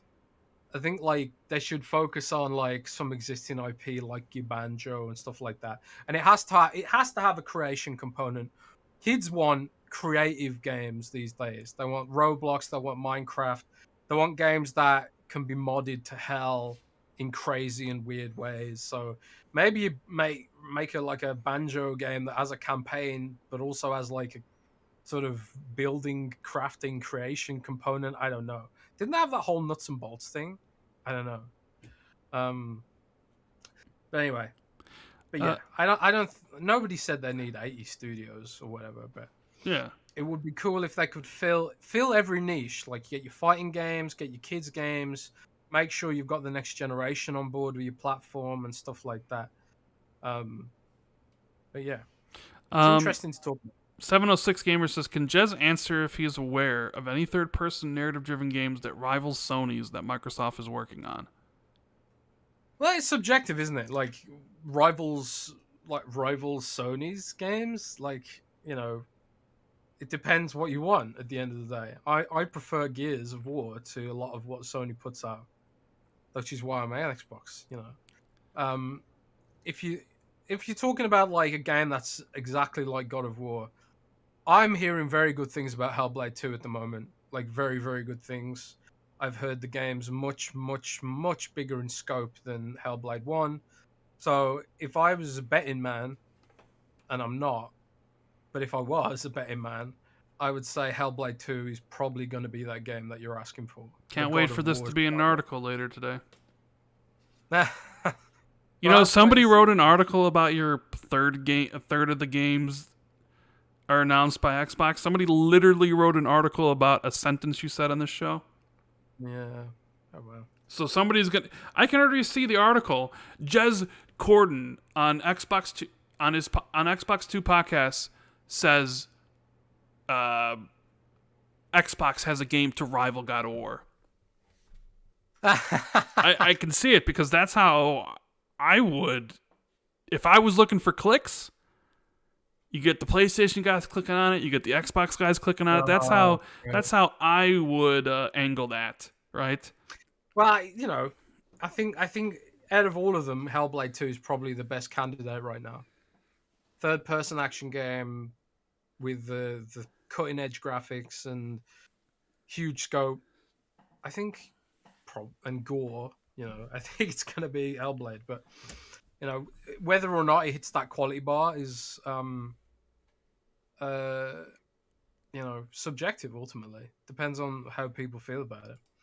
We'll have to wait and see. Yeah, Armello says, I think Game Pass will free up income to purchase more third-party titles. RDXNFS says, Game Pass saves me money on first-party games. I use that saved money on third-party games. That's also an argument I see, Jez, that a lot of people say because they're saving so much money not having to buy games in Game Pass, now they have actually more money to spend on games that don't come to Game Pass. So like Yeah, somebody was I've planning on buying Back for Blood, but they didn't have to spend 60, but now that they have that 60, they could essentially buy Far Cry 6. Yeah, I have seen that argument actually in Microsoft's own stats that people who subscribe to Xbox Game Pass do spend more on third-party games. So that's exactly true. It's exactly true. Let's see here. Flame says, think about it, Rand. The body pillow could say Manscaped Senpai. Perfect gift for Jez. Oh, Jesus. Yeah. Manscaped. Anyways, let's talk about Avowed. Because Avowed? What's yeah. that? Let's talk about Avowed. You wrote an article. I wrote it. A very good article, very descriptive, especially since you couldn't show what you saw or any visuals whatsoever, which, by the way, I have also seen the Avowed footage. Jez was kindly enough to share that with me, so because you were worried that people wouldn't believe you, which is weird because you're Jez Corden. You're the dad of Xbox, as Mr. Matty Plays says, right? You have you have all the info. So I too have seen Avowed, and Jez has seen it, but Jez has a lot more information about it. Now, Jez, I will say, there's this part in your article where you said that you talked about this on your podcast. Well, I was just like, Windows Central readers don't know who Rand is. Like, what? How was I supposed to put that? Oh God! Unbelievable. Like? I saw that, and people were tweeting us because we always say like, oh, articles are written like they were recently about Jez's whole third of the games or whatever, and I guaranteed, well, maybe not guaranteed, but if somebody writes an article that about Jez's whole Hellblade to rival God of War bullshit, I guaranteed it'll just be on Jez's podcast, Xbox 2, with who the hell knows the other guy, because who cares? It was just funny to see, because and I understand why it was there, because you're right. It would be odd for you to say on our podcast, because Windows Central readers would be like, huh? What's going on? Yeah. So tell the people what you know about Avowed. And if you can give them any new details that you maybe held back from the article, or just now that you've written the article, you put it up on the website. Tell the people what you've been thinking about Avowed and what you saw. Yeah, so I've over the last few months, I've been getting snippets of details about Avowed, which include screenshots, include like sort of like little clips, like GIFs almost, and stuff like that, and other details about plans for the game and features that might be in and stuff like that. I've held a lot back because it does seem early in development, and it does seem like, I don't want to report that a game's going to have a feature that ultimately gets cut. And obviously I can't reach out to Microsoft for comment on this because they don't want me leaking it in the first place. But I did see Sarah Bond retweet your article. She seemed very excited, and then 5 minutes later it was deleted, though. I feel really bad for Sarah Bond retweeting that. She must have thought it was like an official preview or something, but Sarah Bond is awesome, but yeah, I felt bad about that. But yeah, I've seen Avowed, man. I've seen Avowed, and I went from sort of not being interested in it too much because I've just learned to ignore Microsoft's CGI trailers, because they have these CGI trailers, they get us all hyped, and then they end up being nothing at all like what they were sort of expecting and stuff like that. But man, the Avowed footage I saw, it was obviously early. There was shadows missing and textures missing and stuff like that. Like it's in like pre-alpha state right now. But man, it just looked so much fun. Like the mechanics of like the bows, like I saw like a ice arrow shooting through enemies and shattering everywhere. There was also like ice spike spells, which I believe were in the Pillars of Eternity games. Like fireballs exploding and sending fire all over the place. And all those like really cool hand gestures with the symbols from the CGI trailer, those are in the game. Like, I have no idea what the significance of them are. I don't know if they just like represent the casting time of the spell. But like when you equip like a spell in one of your hands, right? And then you like when you're casting the spell, the character does these crazy like hand gestures, like what's his name in Marvel? Is it Doctor Strange or something? Professor Strange? What's his Professor name? Strange, I don't know his name. What's his name? Doctor Strange. Yes. Doctor Strange. It does all those crazy gestures and cool spell effects, and the lighting looked really good. And I was also swimming. I saw because the Outer Worlds, obviously, you couldn't swim anywhere, but this does have swimming, which suggests there'll be like diverse locations and stuff. the The game is set in an area of Eor. I can't remember the name of the world. It's set on the continent called the Living Lands. I don't know much about the Living Lands in the lore, but you can look it up somewhere on the internet. That's like a separate continent to Pillars of Eternity and stuff. Um, and The footage I saw was in like very bright foresty kind of areas with like ancient temples and stuff like that. It was much brighter and much more colorful than the CGI trailer. But I think that just represents that there's going to be a diversity of locations in the game. Like, I don't know if it's fully open world. There are like job listings that suggest that it is going to be open world because they hired like a bunch of open world specialists. But I was thinking at the time, maybe it'll be like a sort of open areas with hubs connecting them together, like the Outer Worlds and stuff like that, and they'd focus more on telling a narrative. But maybe it is going to be open world. I'm not sure on that. Um, but I was just really excited for it. Um, the coolest thing was everything seemed and looked tighter than the Outer Worlds. It's clearly built on the Outer Worlds engine because I noticed that the player can do that sort of dodge step. Do you remember in the Outer Worlds you could Yes. sort of do a dodge to the left and the right? The player can do that as well, which made me think, this looks like the Outer Worlds, the way it plays. But everything looked and felt more refined. Like some of the spells were pulled right out of Pillars. Like I saw Jolting Touch, which is like a lightning spell that comes out of your fingers. And there was also like Poison Touch. I can't remember what it's called. Fetid Touch, I think it's called in the game, where you poke someone and they get they get poisoned and rotted and stuff like that. And all those spells are there, and then you use a sword and shield. You can use two-handed weapons. There were daggers, and there was stealth, and there was just like all the stuff you'd expect from a sort of Skyrim style game seemed to be represented. And also like a lot of the Pillars of Eternity mobs I saw were there, like the little lizard Zaurips and stuff like that. And it just looked really cool and dynamic. Like I saw one ability that was like clearly a warrior ability where he kicks the dude in the face and he like ragdolls across into the wall. That kind of reminded me of the Fus Rodar shout in Skyrim, except it was like kicking the dude in the head. It just looked really good, really dynamic, and I'm really excited for it now. But there's a lot of stuff that I don't know. I don't know whether it's going to be full blown open world. I don't know how the story is going to be laid out. I don't know like some of the other features and stuff. There are some things that I know that they're planning on putting in that I'm holding back in case they get took out.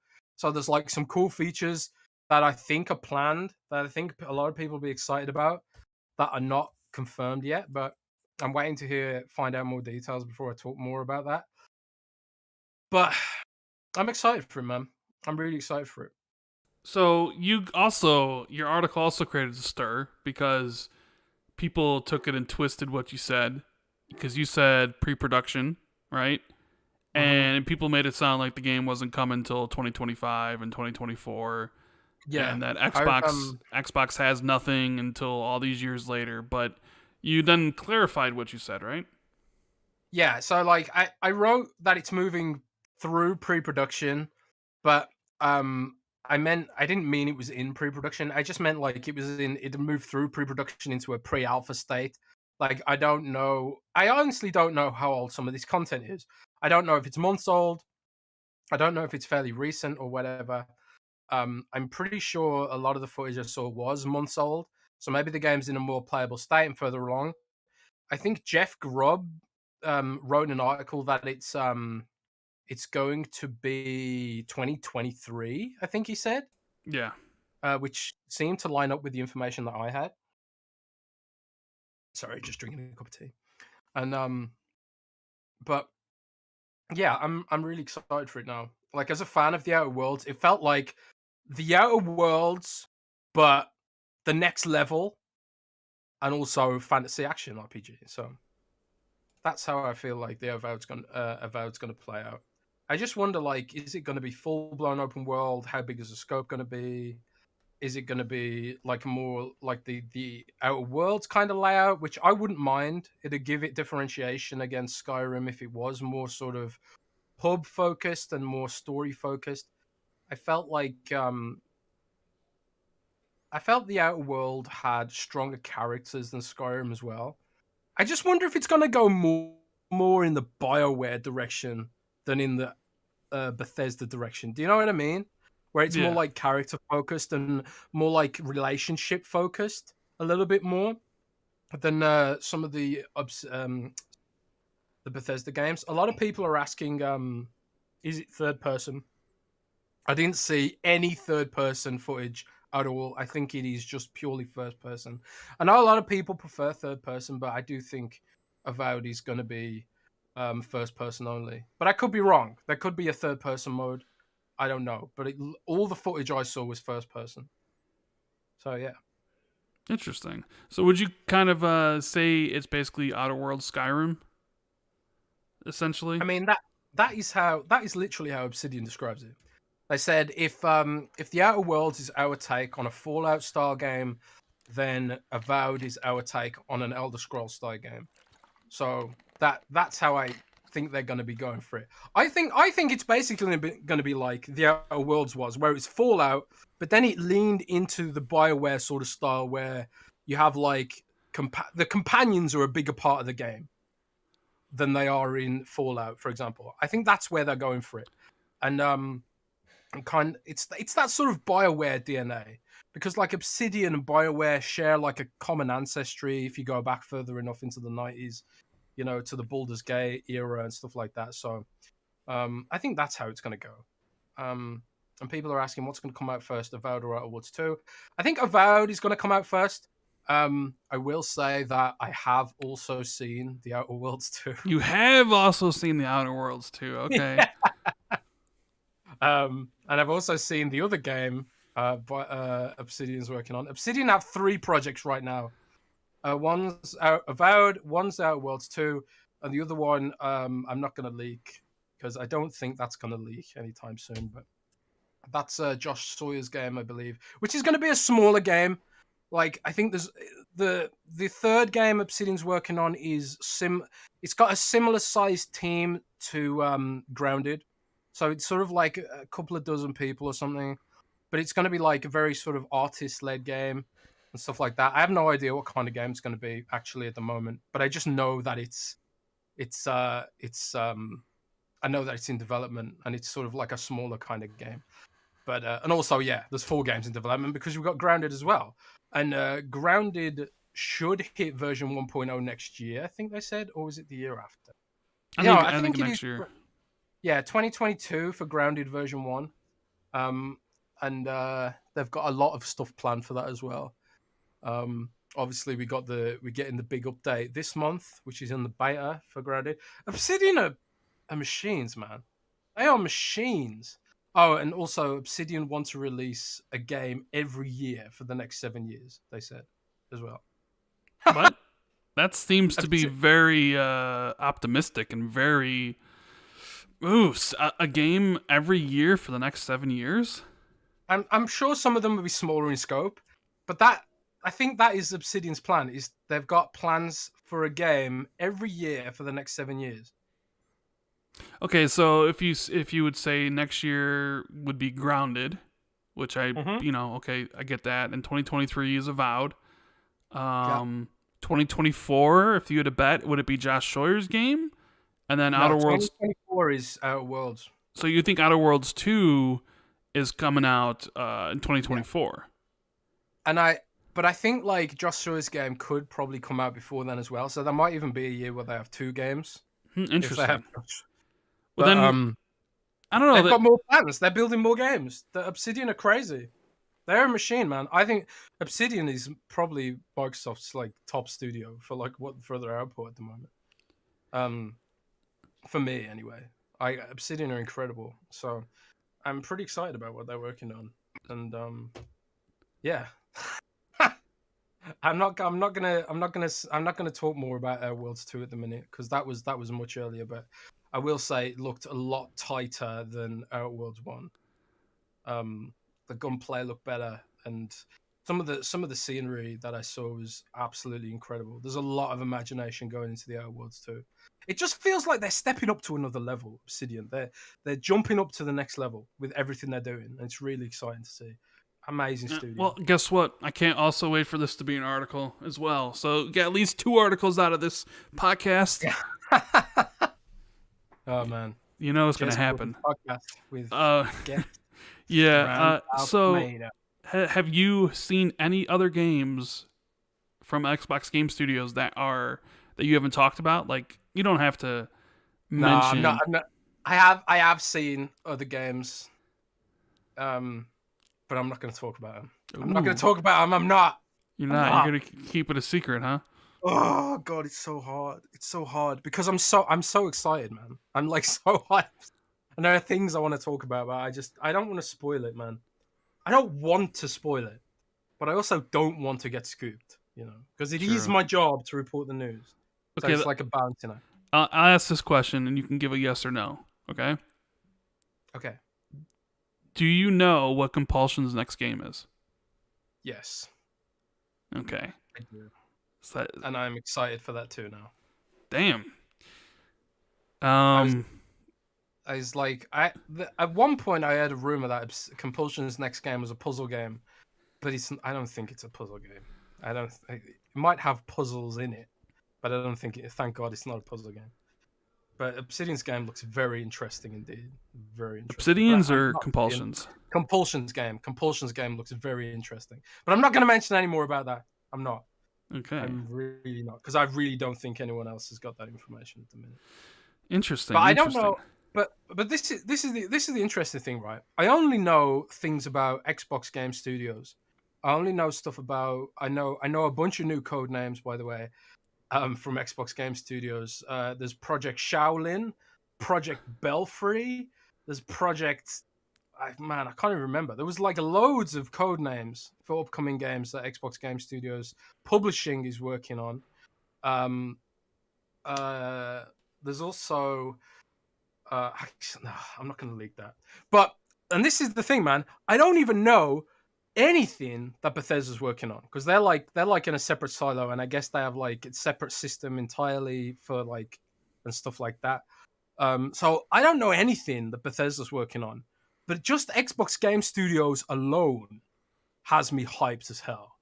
And then like you factor in everything that Clover already said what Compulsion's game is. Okay, Clover said it's Dark Fantasy third person. It is Dark Fantasy third person, you know, just to back up what Clover said. But I'm not going to say anything more than that. But it's, man, it just looks cool. It just like the concept and stuff. I'm just excited, man. It's hard to contain myself, Rand. And I don't even know what Bethesda's working on. What the hell is Bethesda working on? Why can't you get that Bethesda info, bro?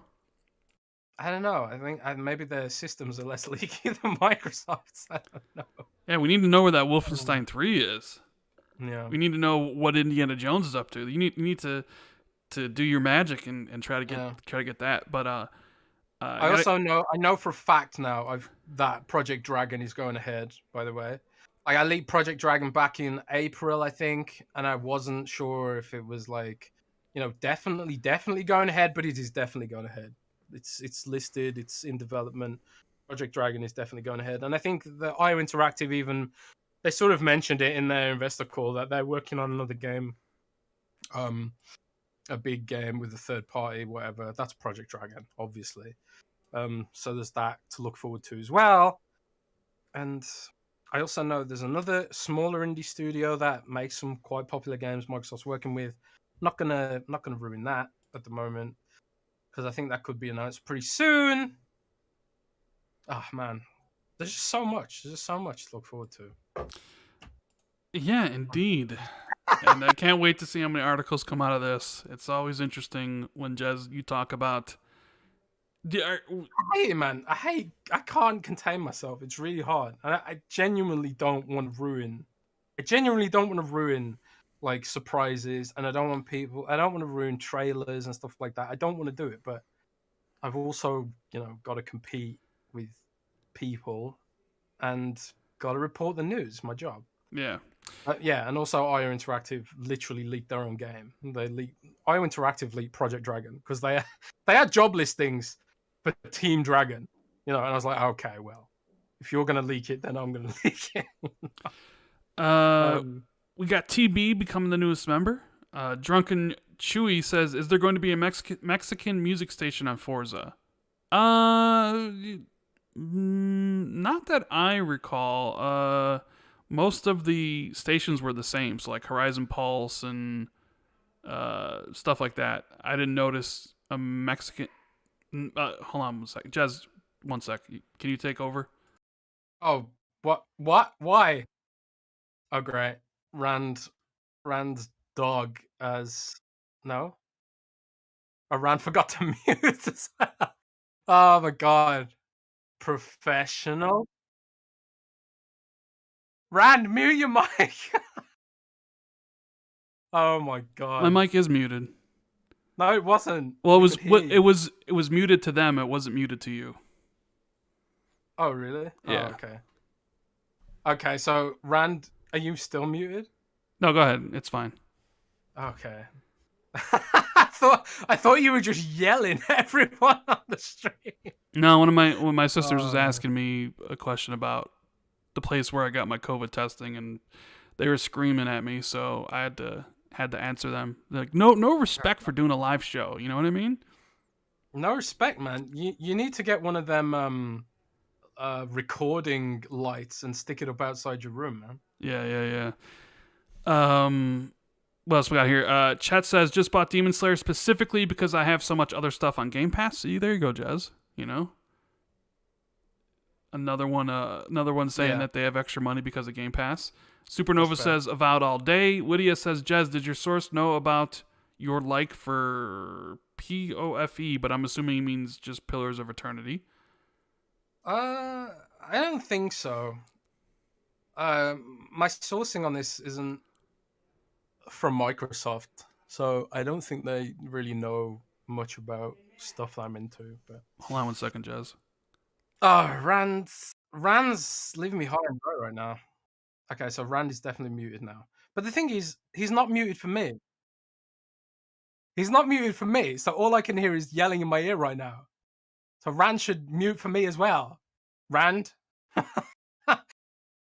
Rand's like... Yes. I'm back. Sorry. They're asking me all these questions about the place I went to get my test. Like, what's the name of it? I don't know the name of it. It was months ago. Send your butler. Yeah, I don't have a butler, Jez. Send with the YouTube millions, man. Have they no respect? No, they have none. They have none. Just like how these articles that are written have no respect for me either. Ah, damn. Poor Rand. I know. That's the problem when we're doing live podcasting, right? Essentially, is that anybody can just interrupt you, and they're like, they're just like, whatever, you better answer me, and it's like, shut up. Flame says, Jez, I'm at work. Stop. I can't write right now. And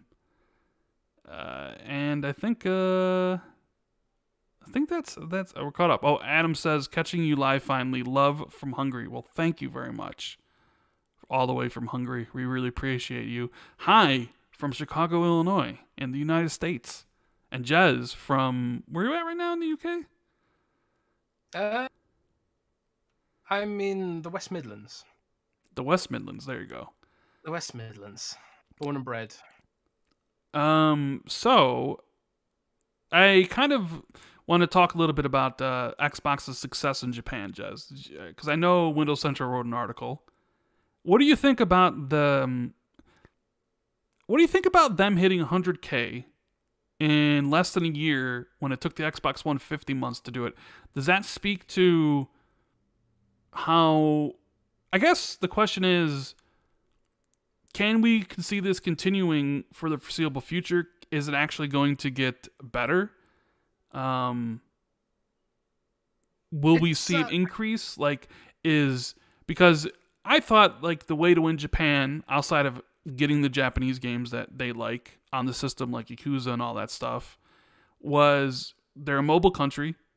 You hit them with Game Pass. You use Project xCloud, and you do it that way. But it definitely seems like they're really interested in the new consoles, and like the turnaround in Japan is impressive, even though it may not be as impressive as PlayStation or Switch. But to go from a system that nobody wanted with the Xbox One, clearly, to basically gonna outsell it in a year.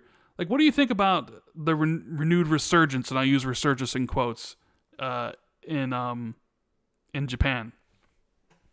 I mean, it's definitely like it's positive, right?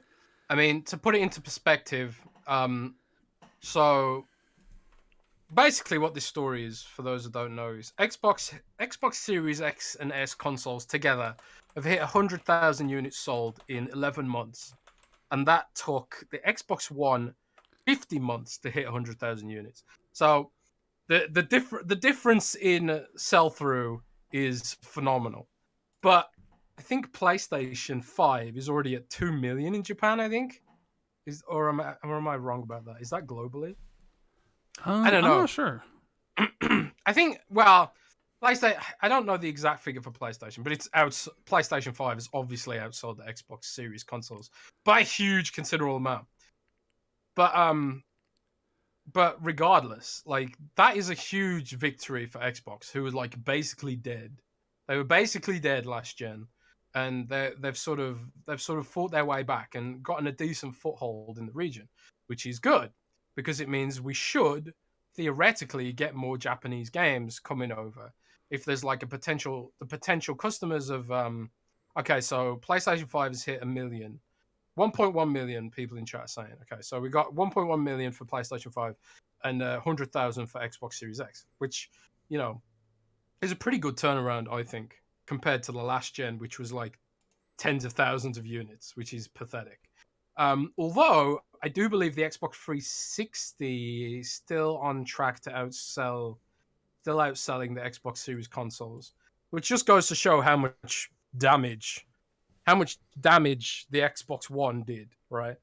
But it's a good foothold, like you can't deny that. And also, xCloud just launched in Japan as well, so that should also increase Xbox's footprint in the country and give us more games. You have to wonder though, how much of this is bottlenecked by supply? How much of it is allocation? Like, would PlayStation be selling even more if they'd allocated more units to Japan? You know, because we do have this massive chip shortage, and there is this mentality that the supplies aren't meeting demand. So it doesn't give us 100% accurate picture, probably. I think like PlayStation 5 and Xbox would probably be selling better if it wasn't for the chip shortage. Either way, I think it's a really good news for Microsoft, and ultimately it's going to be good news for Xbox gamers because it means we should get more Japanese games, maybe. But I think Microsoft needs to expand its operations in Japan to achieve that. They need to do more outreach to Japanese devs, have more sales supply chain in Japan, and more representation in like sales channels and stuff like that. I do think Microsoft needs to invest. And I did write an article a few weeks ago that if there was ever a chance for Xbox to regain lost ground in Japan, it's right now with xCloud, with the Xbox Series S, which is selling really well. The Xbox Series S was the bulk of the sales this month too. Like the Xbox Series X has still sold more overall, but this month, like the Series S, absolutely dominated. Like it seems the Series S is doing really, really well for Japan, especially as kids have gone back to school and people have gone to college, and maybe they don't want to take a massive PlayStation 5 to college. Maybe they just want to take a small Xbox Series S in their bag or whatever. Because it is a damn small console. which is like ideal for dorm rooms and stuff like that. So there is that aspect to consider as well. We just had back to school and whatever. So I do think Xbox needs to invest more if they really want to achieve success in Japan. But it's good, man. I think it's good. It's good. I know you don't really care much about Japanese games, right, Rand? I mean, not that I don't care. I mean, there, I do care because there are some Japanese games I do enjoy, and like I don't know. I mean, I enjoy most of Capcom's output. As Japanese publisher, Japanese developers, right? I enjoy a lot of what Square Enix puts out, even on the Japanese side.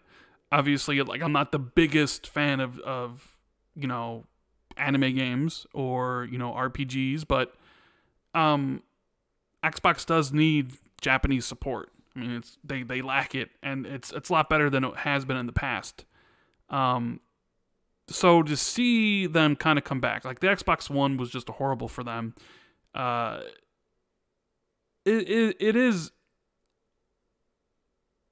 interesting because I think they can do a lot better in there. But like it's like we've talked about before. Localization matters. Getting the right games on the platform matter because you're not going to sell in Japan if you don't have the games that country wants. So you need to go out and court developers. I think having Tango, owning Bethesda and having Tango GameWorks, and working with Shinji Mikami, I think that will help because he can go talk to other Japanese developers. I still think they need to buy another studio in Japan. Working with Kojima would help a lot. So I do think it's a work in progress. It's that there definitely seems that some opinion over Xbox has definitely changed over there. They're seeing more success, well, obviously compared to last generation, but they need to keep it up. I know I've been listening to Defining Duke and Mr. Matty Plays. He has a different opinion. He says that basically he doesn't think they're doing enough, at least yet. That everybody at Xbox says, oh, we know you want Japanese stuff, but then you go to TGS and TGS isn't great, and you're not going to win any over with 2-year-old ports of games and stuff like that. So yeah, I do think Xbox probably needs. Do need to do more. Yeah, I mean, I do think Xbox needs to partner on newer games with Japanese creators, to make them exclusive to their platform, to get people to want to game there. So it's good, kind of baby steps right now in that region, but there's a lot more they can do, and I think there's I think they're gonna really put a really good effort into it. It's just like everything. I think it takes time because I think the perception around Xbox in Japan has never really been good, and it takes a lot to really change developers, publishers' opinions about them over there. So, Phil has his work cut out for him. I know every time he goes over there, he talks about how he meets with people and stuff like that. So, clearly some of that's paid off. If they can finally somehow be able to convince Sega and Atlas to port the Persona games to Xbox and maybe have Persona 6 launch on Xbox day one, that would be big. That would be huge. That would be a big first step. Although something tells me that we will get Persona, something tells me Persona would still be exclusive in Japan to PlayStation. Persona 6 might come out day one on Xbox in Western countries, but something just tells me Persona 6 would be exclusive to PlayStation on the PS5 or whatever. It's just a kind of a thought I have, because this wouldn't be the first time they've done that, where the Western countries get it together, right? But then the PlayStation gets it exclusive in Japan. So, they're doing a good job. They need to do more. They need to, I think, partner up with more Japanese creators. xCloud needs to get more penetration, so they need to put more Japanese games into the service to make those everybody there want to subscribe and play. So it's all they're just good things. I mean, I think Xbox is going to do a lot better this gen overall. Period. So they're all good. So I think there was another snippet of news coming out of Japan this week that during the Final Fantasy 14 presentation, Square Enix said that discussions for Final Fantasy 14 on Xbox are ongoing and they're positive. So I think that's like that basically says, yeah, Final Fantasy 14 will eventually come to Xbox. I think they wouldn't have. I think they would have said nothing at all if like there was like if it was going badly. Do The you? problem is, sorry, go on. Well, I was gonna say the question I have with Final 14, Final Fantasy 14 on Xbox. I was confused there for a minute. Is I remember Phil saying that it was coming, and then they were saying there was problems with why it couldn't come to the system in the first place, and nobody would really talk about what the problems were. Maybe it was Microsoft's restrictions on crossplay at the time or whatever. Then they came out and said that they don't have enough people or manpower to actually make an Xbox port, which was recently, I think earlier in the year. Remember? Yeah. And now they're saying again that it looks good, that it will come. Do you think this is all just negotiations? No, I actually do believe that it is an issue of manpower. There's a layer of complexity with Final Fantasy 14 because it has the updates are handled by a launcher, and that all the versions of the game have to be updated simultaneously. And the way that Xbox is designed meant that they couldn't update it like in the same way until recently when Xbox lifted the restriction on games being able to deliver their own updates. Before, if you wanted to update a game, you had to run it through Microsoft security systems first and get it certified. And then Microsoft does like these spot checks where they check that you're not uploading a virus to Xbox Live or whatever. But I think they're going to lift that restriction for certain developers, and obviously Final Fantasy 14 be among those, where they can use their own content delivery system and bypass Xbox Live completely. So they'll be able to like update their game straight from Square Enix's servers and not have to use Xbox Live for anything. So I think like that there was an infrastructural issue preventing it before, which got fixed in the summer. So I'm guessing that now that restriction is lifted, that means Final Fantasy 14 work can resume and become like invested in.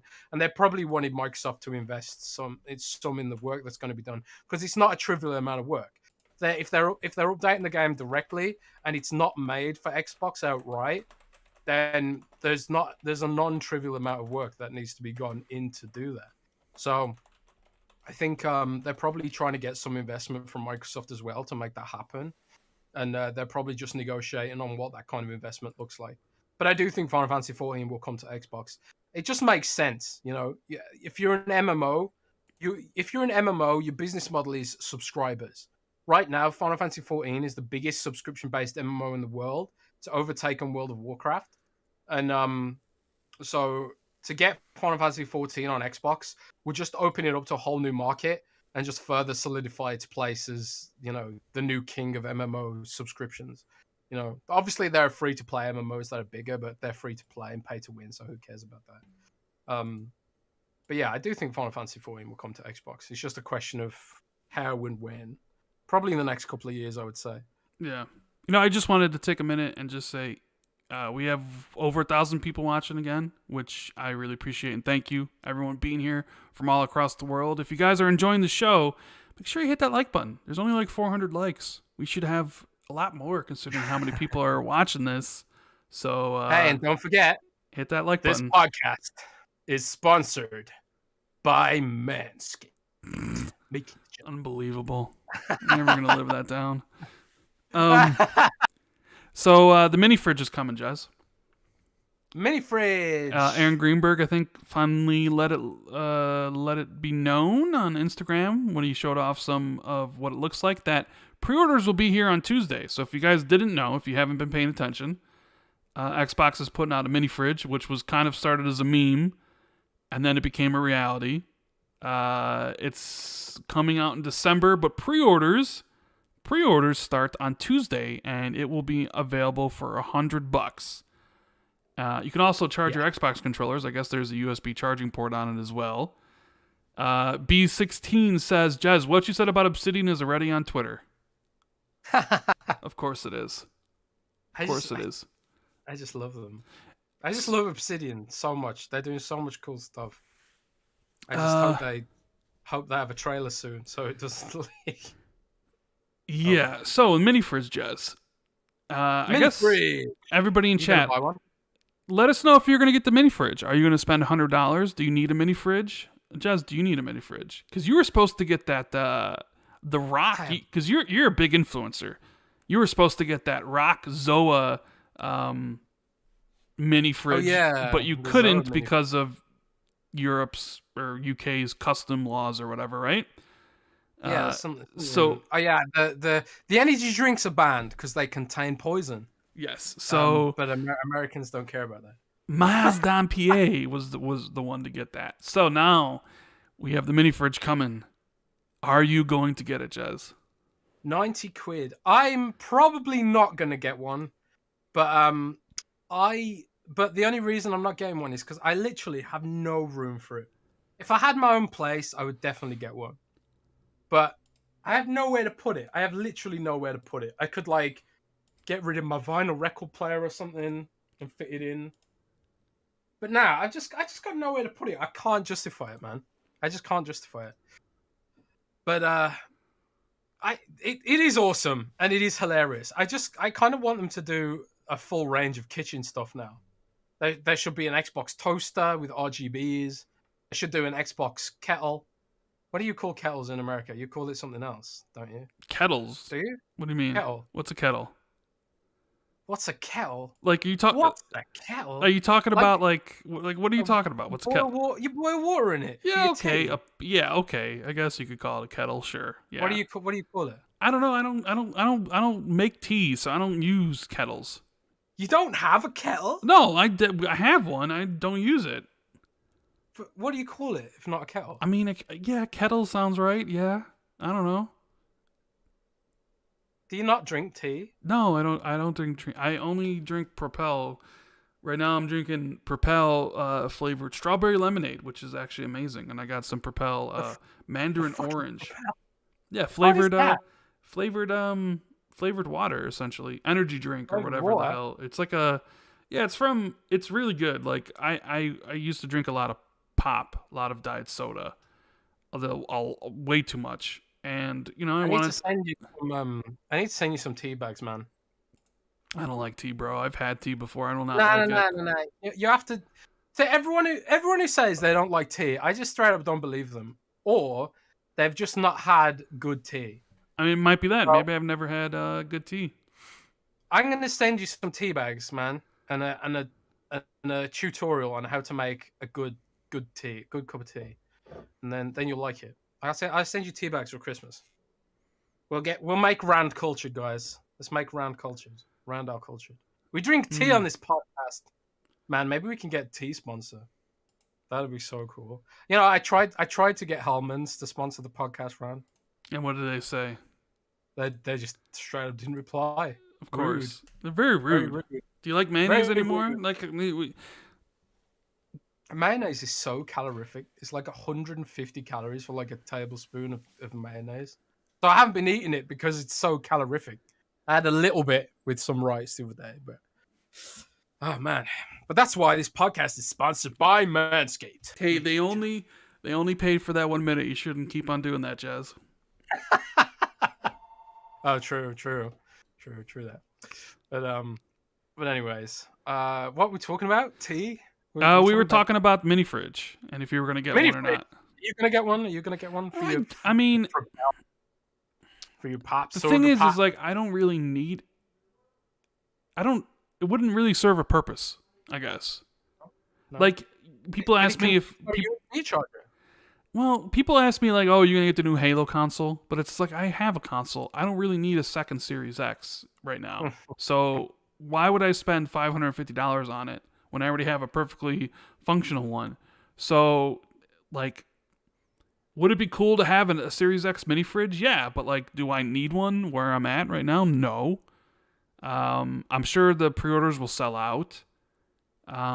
So I probably won't get one. I know there are people in the chat who definitely are. So, yeah. Sean Labrie says he's getting one for sure. Yeah. RDX says he's not happy I can't order the fridge in Canada. Are they not in Canada? Oh, they not in Canada? That's what he says. But isn't Fridge Canada? isn't coming to Australia until 2022, apparently. So I guess Mm, maybe in only certain places it's going to be available this holiday. yeah, it's 90 quid in Britain. Um, so I don't know. I just don't have anywhere to put it, man. I suppose I could put it next to my cupboard maybe.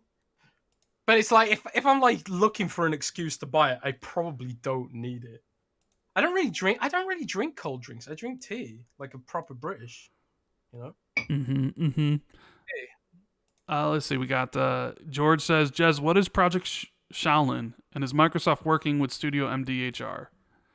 I don't know if they're working with Studio MDHR, and I think I know what Shaolin is. I think You possibly. probably shouldn't say what it is though. Yeah, I probably shouldn't. But I think it's a smaller game. I think it's like an indie game, but I think it'd be a cool game either way. But I don't know exactly what it is. I'm not 100% sure, at least. Mm. But yeah, lots of code names swimming around, like Project Indus, Project. What else? There's just loads of code names. Yeah. Supernova says, Jez, we want some of your speech in the U.S. elections in 2024. Jez for president. Dean Brown says, I hear loads of Americans don't own kettles and just boil water on the hob or microwave. Sacrilegious non-tea drinkers. Yorkshire tea forever. Yorkshire tea is the bomb. You put a kettle on the oven. How does that work? Yeah, I guess. I don't know. I don't use it. Man, see, this is what's wrong with America. Really, you don't drink tea. I bet if Americans drank tea, that'd solve a lot of the issues. Maybe it would. Jonas says, new Twitter post, Jez teabags Rand for Christmas. It's funny, I got a couple DMs about that. Like, oh, Jez wants to teabag you for Christmas or whatever. It's like, yeah. I figured that was coming as well. Yeah, I don't know. Let's all have to wait and see. Like, will I be awake when the pre-orders happen? Probably. Will I... $100 isn't, that bad, but it's just like, I just don't know where I would put it, or I don't know. I'm not, I kind of want one, but I kind of don't. Maybe if I don't know. I'll probably just let somebody else get it and not bother. But, Jez, there was also more details about Dragon Age 4, saying that it's next gen only. Oh, Joe says it's called a teapot, freaking teapot. Well, yeah, it's called a teapot, but I understand what a kettle is. I just, I don't really use them, so I don't really care, personally. Teapot. There you go. So it's a teapot, Jez. Yes. Which makes the most sense, because you boil tea in it. But I understand what a kettle is. So, Dragon Age 4, next gen only, does that surprise you? Yeah, a little bit, actually. But isn't that game still, like, years away, though? Yeah, maybe it shouldn't surprise me. Honestly, I just want to put Dragon Age 4 out of my mind, Rand. Because I have literally no faith that Dragon Age 4 is going to be any good. I got no faith in that game, man. All the staff that made Dragon Age great are no longer there. So, or at least a lot of them. And EA being what EA is, I just have to have really low expectations for Dragon Age. But Jedi Fallen Order was pretty good, so maybe EA is turning over a new leaf. I don't know. But I don't know. I'm too close to that game. Like I've said before on this podcast, Dragon Age Origins is the game I've completed more than any other game. I absolutely love Dragon Age Origins. I've completed it in more ways. Like every time I play it, I find something new. It feels like I just love that game. And I quite enjoy Dragon Age 2, and I quite enjoy Dragon Age Inquisition, and then EA just went completely off the rails with Mass Effect Andromeda. So, and then Anthem. We all know what happened to that. So I just don't have any faith in Dragon Age. But, I'm a cynic, man. I hope they prove me wrong. You are a cynic. But I think the bigger thing is the publishers and studios moving away from cross-gen. I know Xbox, a lot of games for Xbox next year are going to be next-gen only. Starfield and Redfall. I would presume also Forza Motorsport, even though they are testing it on Xbox One. but I don't think that version is going to release. At least, yeah. I mean, do you think the Xbox One version of Forza Motorsport's is actually going to release, or are they just testing like other things on it? I have no idea. Like, is it? I have no idea, man. It could be just like you say, testing it and stuff. I think we are gonna end up in a situation where the games only hit Xbox One if they're cloud based. You know?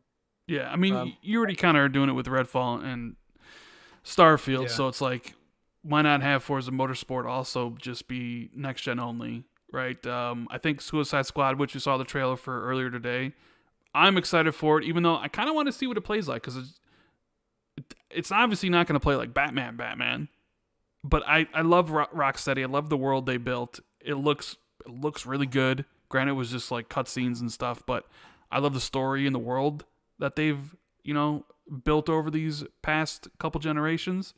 So I want to play that. I'm also a huge DC fan, but I also want to know, like, okay, am I is it Sunset Overdrive? Like, are we bouncing around in a colorful world with guns, just aiming, killing enemies? Because, in that original reveal trailer, they all had guns of some kind and were, like, bouncing around real fast. So I'm kind of interested in seeing what the gameplay is going to be like.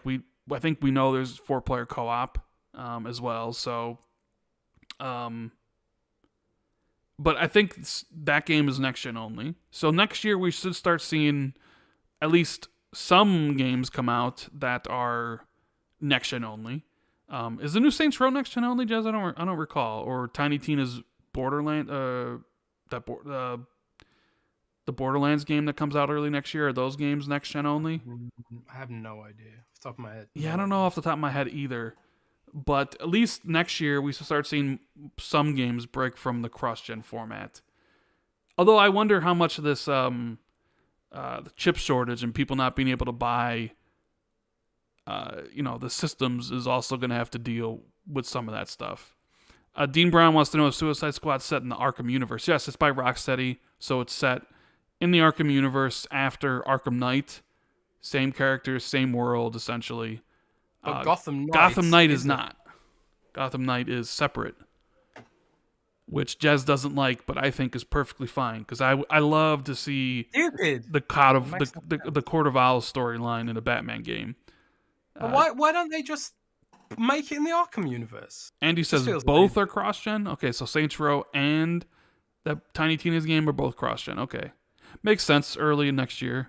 But I think by the end of next year, more games will be next-gen only, which is what a lot of us want, right? So, cross-gen, gotta love it. Remember when PlayStation fans thought that their games were next-gen only, and then basically all of them were cross-gen? Remember when Jim Ryan said they believe in generations, and everybody thought that meant God of War and Horizon were PS5 only? And then people were all like talking about, created a narrative about how cross-gen was terrible. Remember, because Xbox came out first and told them what they were doing, like, hey, we don't, if you can't buy a console right away, that's fine. We're still going to put our games on Xbox One for a bit. And then the media just created this narrative that Xbox was sucking the fun out of next generation and all this stuff. And PlayStation knew what they were doing. And then lo and behold, PlayStation pulls the blindfolds off of everybody and they're doing the exact same thing, but suddenly it's okay. It's interesting. There was an article was with a headline, they're depriving gamers of the next-gen thrill. Yeah, what does I know, that right? mean? What does that mean? Just funny. Next-gen thrill? I don't know. It's just funny. It's just some things I remember. I just remember that being such a big talking point from the media and people on Twitter. And here we are, and Xbox is going to have next-gen only games next year, where God of War and all these other ones are cross-gen. Although I don't really care. I'm still playing those games day one anyways. It's just funny how things play out. Let's see here. What else we got? I think that's it. So let's take some questions, shall we? So if you guys have any questions, put them in chat. We will answer them to the best of our ability. Thank you guys for being here on Saturday. We'll be back next Friday, hopefully, with more things to talk about. Maybe Jez will have a new mini fridge, or maybe Jez will have more details about more Xbox games because he's literally knows everything. So, yeah, on your way out, if you guys would do us a favor, hit the like button and subscribe button. That would be greatly appreciated. And this will be up soon enough on iTunes and Google Play or Spotify, wherever you want to listen to it outside of YouTube. We just want you to enjoy the show. So, Fox Life says Kojima Project ? Do you think they're doing? You think that Kojima game is real, Jez? I have no idea. Like I say, I haven't seen any evidence that it exists, but it could be like such a high level thing. And like, I actually don't have any sources at Microsoft. Like, nobody from Microsoft has ever leaked me anything. And if anyone from Microsoft's listening to this, just slide into my DMs if you feel like leaking. That'd be great. But I do think Jeff and some of the people have sources at Microsoft, which is how they get their information. That's not how I get my information. But I haven't seen a shred of info about this Kojima deal, and maybe it's just high level. Maybe it's just like above what I can see. So like, I don't doubt Jeff Grubb for a second, and I don't doubt that it's not a real thing. I just haven't seen a shred of it. I think Kojima's hinted that he wants to make a game that is cloud native, and I do know that Microsoft's working with a studio in Finland, or at least I've heard they're working with a studio in Finland called Mainframe on making a cloud native game. I have no details about that. It could be tied up to one of the code names that I do know about that I don't know the project info for. But that is what I've heard, that they are looking to make these sort of cloud native games. What cloud native means, I have no idea. I suppose like you could say Flight Simulator's cloud native in a way because it brings weather details live from the cloud or whatever. But it's a game that like runs in the cloud and like can do things that you couldn't do otherwise. Like for example, a game developer could just drop mobs into the game and screw with people or whatever. You know, kind of. I suppose World of Warcraft's cloud native game in a way. But I have no idea. I haven't seen any evidence. But Kojima has said he wants to make a cloud native game, whatever that means. And if you want to make a cloud game, Microsoft is probably the person to partner with, right? Or the company, rather. Yeah. We also had a similar question about Kojima from Georgie. He says, how much do you think the Kojima project will help? Does Jez know of any exclusive Japanese games by Global Publishing? Like with Xbox and Mistwalker back in 2007. I have no idea. What do you think? If Kojima will help, yeah. I mean, I don't think it'll hurt. I think it only can help. But I mean, I don't know. If any Japanese games by Xbox Global Publishing. That's all you. I don't know if you want to reveal that. If there is or there isn't, and we can talk about that at a different time. I don't know. I don't know about Japanese studios. I know about a couple of American studios. Well, are they American? I know a couple of Western studios. I don't know if they're actually American, come to think of it. They might be Canadian or something. But I do know of a couple of games that are coming that are from Western independent studios. But I haven't heard anything about Japanese studios. But we just have to wait and see. All right. Let's see. We got the newest member of the channel, Adam F. Thank you for the support. Enjoy the emotes. Thank you very much. Widia says, Rand, why isn't your number plate Rand L4? I just like Rand on the number on the plate. I don't know. If anything, I would have Rand 19 on there, but I just like Rand. Dean Brown says, heading towards year end, what's your personal game of the year? Jez? What's your personal game of the year, brother, so far, right now? That is a tough one.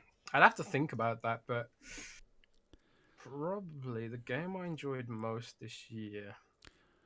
Well, do you have one off the top of your head? I need to think about it for a minute. I mean, I have Hitman 3, It Takes Two. Was that this year?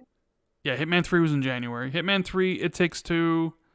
God, it feels Returnal, Resident Evil 8 or Resident Evil Village, Psychonauts 2. I really liked. It's tough. Yeah, I think Resident Evil Village is probably mine. Clear I, front runner. I gotta wait and play all the rest of the games, but this year there wasn't really like a definitive like game of the year for me so far. It's like I had as much fun playing It Takes Two as I did Hitman, as I did Psychonauts, you know what I mean, as I did Returnal. So it's a tough one. I have to wait and see and play more of the games, but Resident Evil Village is definitely mine. I think Village stands out. Resident Evil Village and Death's Door, I really loved Death's as Door well. is really good, yeah. Death's Door was a great game. But yeah, Resident Evil Village and Death's Door, between them for me, but probably Resident Evil Village just because I love Resident Evil. I'm a suck. You know, do you want to know something about me, Rand? I think about a good 50% or more of my dreams are Resident Evil themed. Seriously. I am absolutely serious. Like they have the Resident Evil zombies in them. They have sometimes Nemesis is in them. And I think because when I was a little kid, I was so hyped for Resident Evil 2. And Resident Evil 2 was like the game that probably the first game that I was affected by the marketing cycle for. I was like, I bought every single magazine I could find that had information about Resident Evil 2. I was sick with hype for that game. I was obsessed with it. And then it came out and it just blew my mind. I was like, oh my God, it's on 2 discs. So much content, you know. And I played it like a million times through. But I think, Rand, it's imprinted on my brain because now I'm like, half my dreams are Resident Evil themed. Well, they have a Resident Evil aspect in them. I knew when I mentioned Resident Evil, you would say Resident Evil was your best game of the year. Kruma says any codename action like Spider-Man or Prototype. I have no idea. Well, this is the thing about codenames is like codenames are kind of like they're designed to not tell you what the project is. It's like on a need to know basis, right? So often it's really hard to tell what a game is from its codename. However, interestingly, the NVIDIA GeForce leak, which had a bunch of Xbox codenames in it, one of them was Project Oxide, which I know is a game from Oxide Studios. Well, no, it was just Oxide. Actually didn't have a project name. It was just Oxide, the studio making it. Yeah. Well, it was a code name. Like it was alongside other code names. So like that basically, you know, was the game that Oxide Interactive is working on for Xbox or whatever. So yeah, and also Papa Hefe says just so on Twitter, Project Dragon is legit greenlit. I think Project Dragon was greenlit months ago. I just sort of got like hard confirmation that it's definitely going ahead recently. Like I know it's definitely in development now. So it was greenlit months ago. Project Dragon was greenlit months ago. But like it seems like it's definitely heading through pre-production now. And it should be like released in a few years. Maybe 3 or 4 years, I don't know. Right. Let's see. We got super chat from Devin. He says, Rand and Jez, what's your thoughts on Nintendo Switch Online expansion pass price? Yeah, so what's up with that? I don't really pay much attention to what Nintendo's doing, but okay, so Nintendo Online gives you access to Super Nintendo games and NES games, Nintendo Entertainment System games. And it also gives you access to online multiplayer. It costs $20 a year, which I think is a fair price because it's trash. You don't get messages, you don't get party chat. All you get is multiplayer and a bunch of really old pixel games, which are really, really easy to pirate if you are so inclined.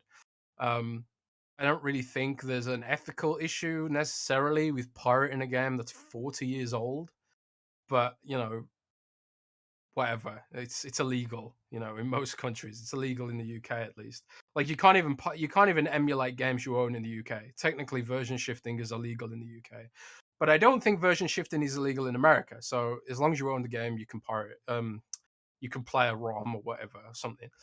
And I think that's a fair price. I think $20 a year is a fair price for Nintendo Online because it's trash. Like the servers are trash. The messages, there's no messaging and there's no party chat. If you ever tried to play Super Smash Brothers online on Nintendo Switch, it's laggy as hell and it's horrible. At least it is in England. So I think that's a fair price. But Nintendo have now released this expansion pass system where it's like you get N64 games and online. And also, they're going to start putting DLC in there. So Animal Crossing's DLC is going to be in this expansion pass service, which is kind of like Game Pass, but just for expansions. But that costs $50 a year. And a lot of people were thinking, that's too expensive. I personally think, I agree. I think it's too expensive for what it is. And I think Nintendo knows that people will pay for it because of nostalgia, and nostalgia is 99% of Nintendo's value, frankly. And I think they know people will pay for it. But I think, like, if Nintendo wants people to pay those kinds of prices for its services, they need to improve their services. They need to have better servers. They need to have, like, faster servers. They need to have more data centers. And they need to have more features. Like, it's ridiculous that they have no messaging system. Something so utterly basic, and they don't have it. And if you want to party chat, you have to use an app on your phone. Like, what the hell is that in 2021? But, it's people will pay for it. They will literally pay for it. And like BFG in chat says, like, where does this end? When they add GameCube and Wii backwards compatibility games, will it move up to $100 a year? That's the thing. People pay, but we live in an age where people our age, Rand, well, my age, like maybe not so much your age. Oh yeah, because I'm so old. Yeah, yeah. But people our age, Rand, our generation. There's two facts about our generation. A, we're very nostalgic. We love our 90s, or in your case, the 60s, and we love our nostalgia. And we've also got loads of disposable income. And there's nothing nicer than coming home after a hard day slaving away in this capitalistic dystopia that we live in called society, and then sitting down at your Nintendo and firing up some classic games to remember the good old days, And people with disposable income will pay for that hit of dopamine, remembering the bathed in the glow of the radiation of a CRT cathode ray tube television set, playing Super Metroid in all of its 16-bit glory. People will pay a premium for that, and Nintendo knows they will. But it just kind of sucks when you look at what Game Pass is doing. Like Game Pass Ultimate offers so much more. You get Xbox 360 games, you get current gen games, you get third party games, you get EA games, you get cloud games, you get all Xbox Live features, multiplayer, party chat, messaging, cloud saves. You get all that, and it's just so much better value. But the thing you don't get, Rand, is nostalgia. Mm-hmm. You don't get the nostalgia. You don't get that dopamine, man. So it's like a drug, and Nintendo knows it's like a drug, and that's what they're doing. They're selling drugs. They're a drug dealer. I love how you say they're a drug dealer like that. We got a couple questions about Undead Labs. And Syrup says, do you guys know if Xbox acquisitions have clauses for executives to stay at the company for X number of years, since Jeff Strain was able to leave just 3 years in? Not that that's a bad thing. And other people are asking, like, what do you think of Undead Labs as a studio? I'll turn this to you, Jez, because you knew some of the stuff about Jeff Strain leaving Undead Labs, right? Yeah, like, I mean, it was sort of known a few months ago that Jeff Strain had left Microsoft, and Undead Labs is now being run by someone who was already running the studio effectively anyway, because Jeff Strain was working on this other project, I think, that was sort of like an academy or something. I think Jeff Strain's plan was to sell Undead Labs and then do something new. I think that was always his plan. And also there's like, the issue of remote work and being able to spend time with your family and stuff like that. And Undead Labs was always sort of a studio that was set up to be office-based. But his new studio, Possibility Space, if I remember the name right, is designed to be 100% remote working, so he can stay at home with his family and do all that kind of stuff. And it's going to be a smaller studio. It's made up of like-minded people who want to work from home and spend time with their families while also making games and making money. Blah, blah, blah, blah. Got a lot of AAA talent in there from the likes of Ubisoft and Warner Brothers and stuff like that. It does seem like it's going to be a cool studio. And to answer the question about non-compete, oftentimes when Microsoft acquires a company, the high up employees will have to sign a non-compete agreement, which means they can't go away and compete. For example, Bethesda, Todd Howard couldn't just go off and join Activision and then make a competing Elder Scrolls clone or something, for example. So he'll have a non-compete agreement or whatever. But I think that's how it works. But every contract is different, right? And I think maybe Jeff Strain is still close to Microsoft, and I think this was always kind of in the plan for him to do something else. Maybe it's less of a thing, And also, it's sort of he's went off and founded an indie dev, so it's not like he's joined. It's not like he's joined PlayStation or something to sabotage Microsoft or something. So I think that's just it's just the way it is, People they want to do new things, and work from home is really the pandemic has really changed the way people think about work. A lot of people just, after having the opportunity to work from home, they just think well, why can't I do this all the time? And I think for a lot of jobs that makes sense. But game development, if you are in a studio that is set up for work from home, then it can make a lot of sense, because you can do a lot of that stuff over the internet. You can use GitHub to share your project files. You can collaborate using Microsoft Teams or something else similar to Teams, and everything uploads in the cloud. There's almost an argument to suggest that probably in the future all game dev will be work from home. I can certainly see that happening in the future, because what if you're a company? Why pay rent on a building, an office space, when everyone can just work from home? Then you're reducing your overheads, right? Windows Central, we've never had an office. Windows Central has always been a work from home company. And we were one of the first, we were one of the first big media companies of mobile nations with Windows Central, Android Central, iMore.com. We were one of the biggest media companies that always had a work from home culture. We were ahead of the curve, right? Whereas a lot of these other companies were oh, we need an office, because that's how you make a company. You have an office. It costs a lot of money to rent an office. So we reduce our overheads, and then we beat all these other companies on profitability because we don't have these overheads of paying rent on a building, or having to stock it with toilet paper or snacks, or in the fridge or whatever. It's expensive to run a building, Rand. For example, Rand, I don't think we'll ever move the podcast into an office for that reason. Probably not. No. You have to hire cleaners. You have to have building inspections. It's a lot of ball ache, man. It's a lot of ball ache. You can reduce ball ache using products from manscaped.com and get 20% off with Xbox Studio Code.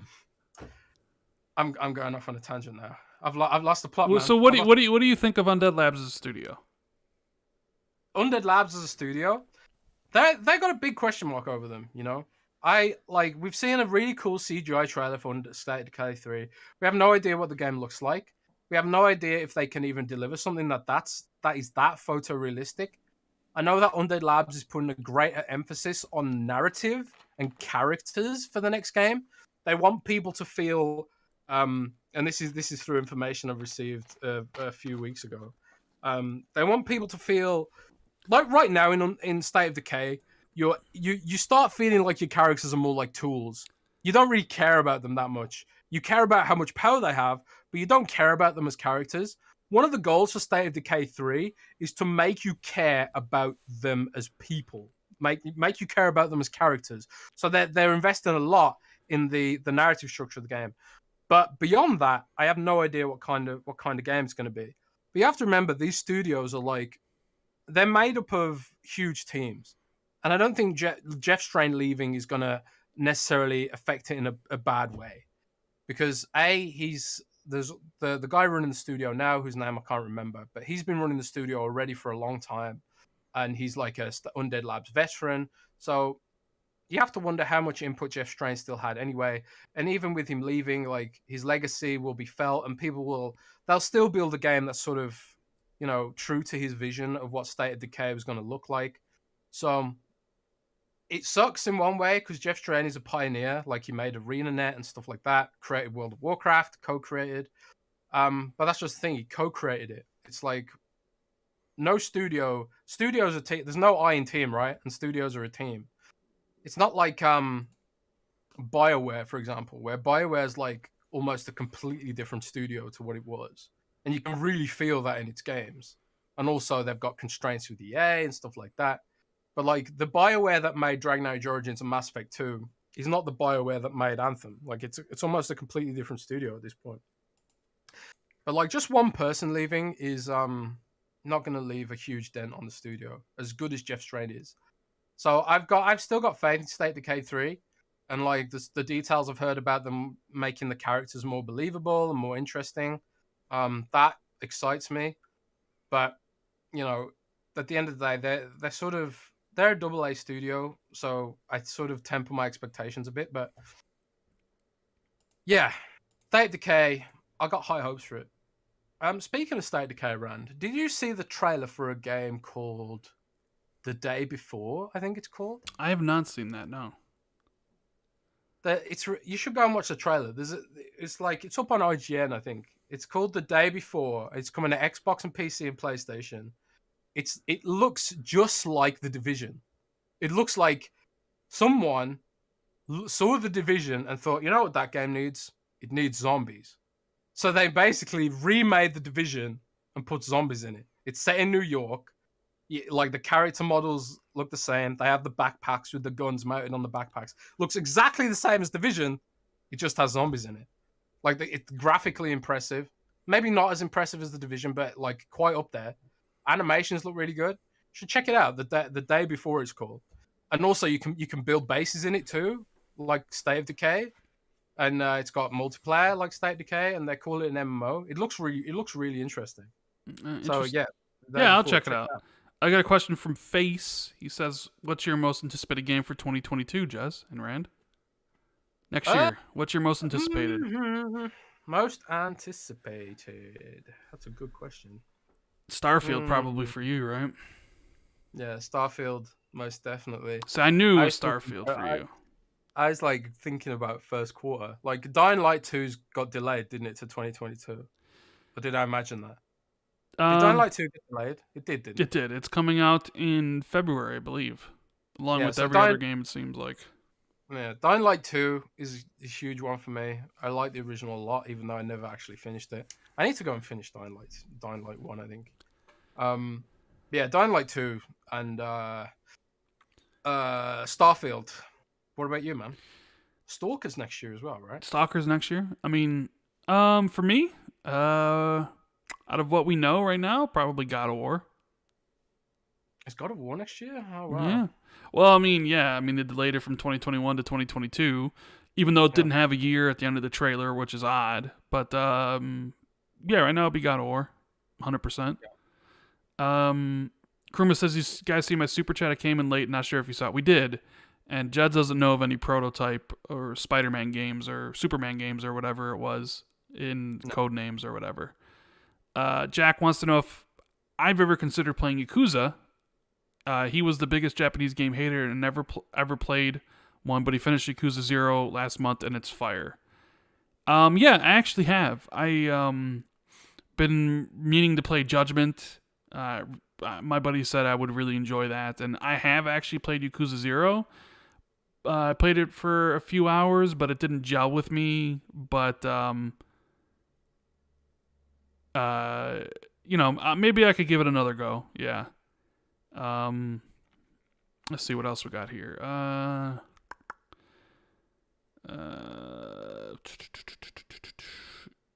Euro Malice says, GG, you two go deep into Xbox instead of surface level. Discussion is always pertinent to people like me who are tuned into Xbox and want a deeper dive. Well, thank you. That's kind of the goal here. We talk in depth about games and in depth about Xbox, and we just have a conversation between two people, which is why, once again, this podcast is about 3 hours long. I don't know how this always happens. but it always seems Yeah. to. We always say like we should keep them to about 2 hours long, but it just never works that way. It just Yeah. never works that way. Greg wants to know if Microsoft will show Hellblade 2 again at the Game Awards. If you read Jez's Avowed article, he did say that he thought Avowed or Hellblade 2 would be at the Game Awards, or at least would be shown later in the year at some point, right? Yeah, I haven't heard Game Awards specifically, but I can't imagine what other event it would be at. So yeah, I think like Game Awards makes the most sense. But I have heard by the end of the year. And I've heard that it's a much bigger scale than Hellblade. Yeah, that kind of goes into what X Gamer is saying. He said, "Do you think we'll see new exclusive games and Game Pass announcements for Xbox at the Game Awards?" I think we'll see more than one game at the Game Awards for Xbox. Yeah, I could totally see game. Do you think Halo Infinite could essentially sponsor the Game Awards? You know, Halo Infinite comes out the 8th. The Game Awards is the 9th. You know, and like Jeff likes to have little breaks in between stuff where they air commercials. Could we see some Halo Infinite commercials, essentially? Since they kind of are around the same time. I mean... Yeah, I can see that. Do you think... Because I saw some people complaining that we haven't seen a Halo Infinite gameplay, campaign gameplay yet. Do you think that's where we see it, the Game Awards, like a big blowout? No, I think we see. We also had another question about what do we think we'll see for the 20th anniversary. I think we see Halo on the 20th anniversary. Yeah, that makes more sense. Among other things, I think you get maybe some backwards compatibility announcements, because if that's any time you would do it, it'd be for that. Celebrate the legacy of Xbox, right? Xbox One. Man, I want Max so bad. Yeah, so I don't know. Like some people say there's going to be nothing for, the 20th anniversary. I've talked to people that say like there will be, but so I don't know. People will be like, well, if they haven't announced it yet, but like, do you need to announce something a month out in the world of digital? When is the anniversary exactly? Like, essentially a month from now, November 15th. Right. I think there'll be videos. I think we'll see something from Halo for sure. I think there'll be backwards compatibility stuff. I mean, I don't know. I don't know how this would have played out if the pandemic wasn't an issue. Maybe there would be an in-person fan event or whatever, but I think something will happen. I just don't know how big it will be. But I definitely think Xbox was going to celebrate. And that's something we talked about last week when we did the podcast, and immediately had to go and do Kind of Funny Xcast with Snowbike Mike and Gary Whitta. Paris ducked me again. He wasn't on that show. That's the second time now. I was supposed to be on a podcast with Paris, and he ended up not being there. So we talked a little bit about the 20th anniversary and achievements and stuff like that on Kind of Funny Xcast. It was super cool to be on there and being invited, which was awesome. Dean Brown says, how often do you think we will see special edition consoles this gen? Halo 1 coming, but will they make as much as last gen? Starfield 1, please. It's a good question. The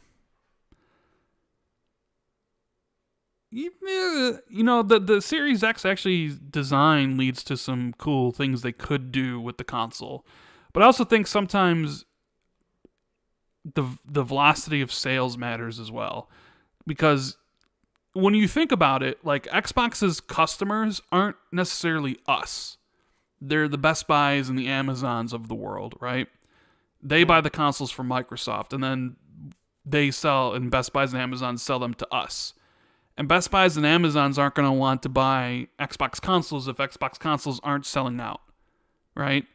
So if the Xbox consoles do sell, and there is a big franchise they want to celebrate, like Starfield, or Elder Scrolls for that matter, yeah, they probably will do more custom consoles. But if the Xbox Series X and S are just languishing on store shelves and nobody's buying them, then those retailers are going to be like, why are we buying this when we can't even sell the ones that we have? Right? So I think that does matter. I am surprised there is a Halo 1, considering all the problems that are been going on. But it is nice that they're doing it. I think for how impactful Forza Horizon is, it's kind of sad that they don't get that love for a console, don't you think, Jez? That Forza Horizon doesn't get a custom console. I think if things were different with the chips and stuff like that, things would be different with regards to custom consoles. I did see a custom SpongeBob console. I did see that, yeah. I Yeah, thought but that was that's cool. not actually, being sold. It's just, Yeah, I know, but it yeah. still looks cool. Game Pass Perry says, "Hey guys, quality show. Thoughts on what Ubisoft are trying to do with the state of Tom Clancy games? Who knows what Ubisoft is trying to do? They're throwing shit at the wall and hoping something sticks. Essentially, like they delayed the Yeah, testing of that new Ghost Recon game because of all the negative comments and backlash. yep. So, I, it's I Ubisoft just feel like they're spinning in the wind right now, like completely confused, panicked, and don't know what they're doing. Like X Defiant announce it, and then no one wants it, and then it's what? Where is it now? What the hell's going on with Skull and Bones? Where's Beyond Good and Evil 2? What the fuck is Ubisoft doing, man? What are they doing? It's just weird what's going on at that company right now. yeah. Whatever though. Alas. Alas, anyways, guys, that's gonna be the end of the show. Really appreciate everyone being here on Saturday. We'll be back next week with another action-packed show. And yeah, make sure you hit the like button and subscribe if you haven't on the way out. If you want to, hit that code for Manscaped with the great ad read that Jez did. Appreciate it. You can use Xbox 2 or XB2 in it. And XB number 2. yeah, we will see you next week, guys. Appreciate everything.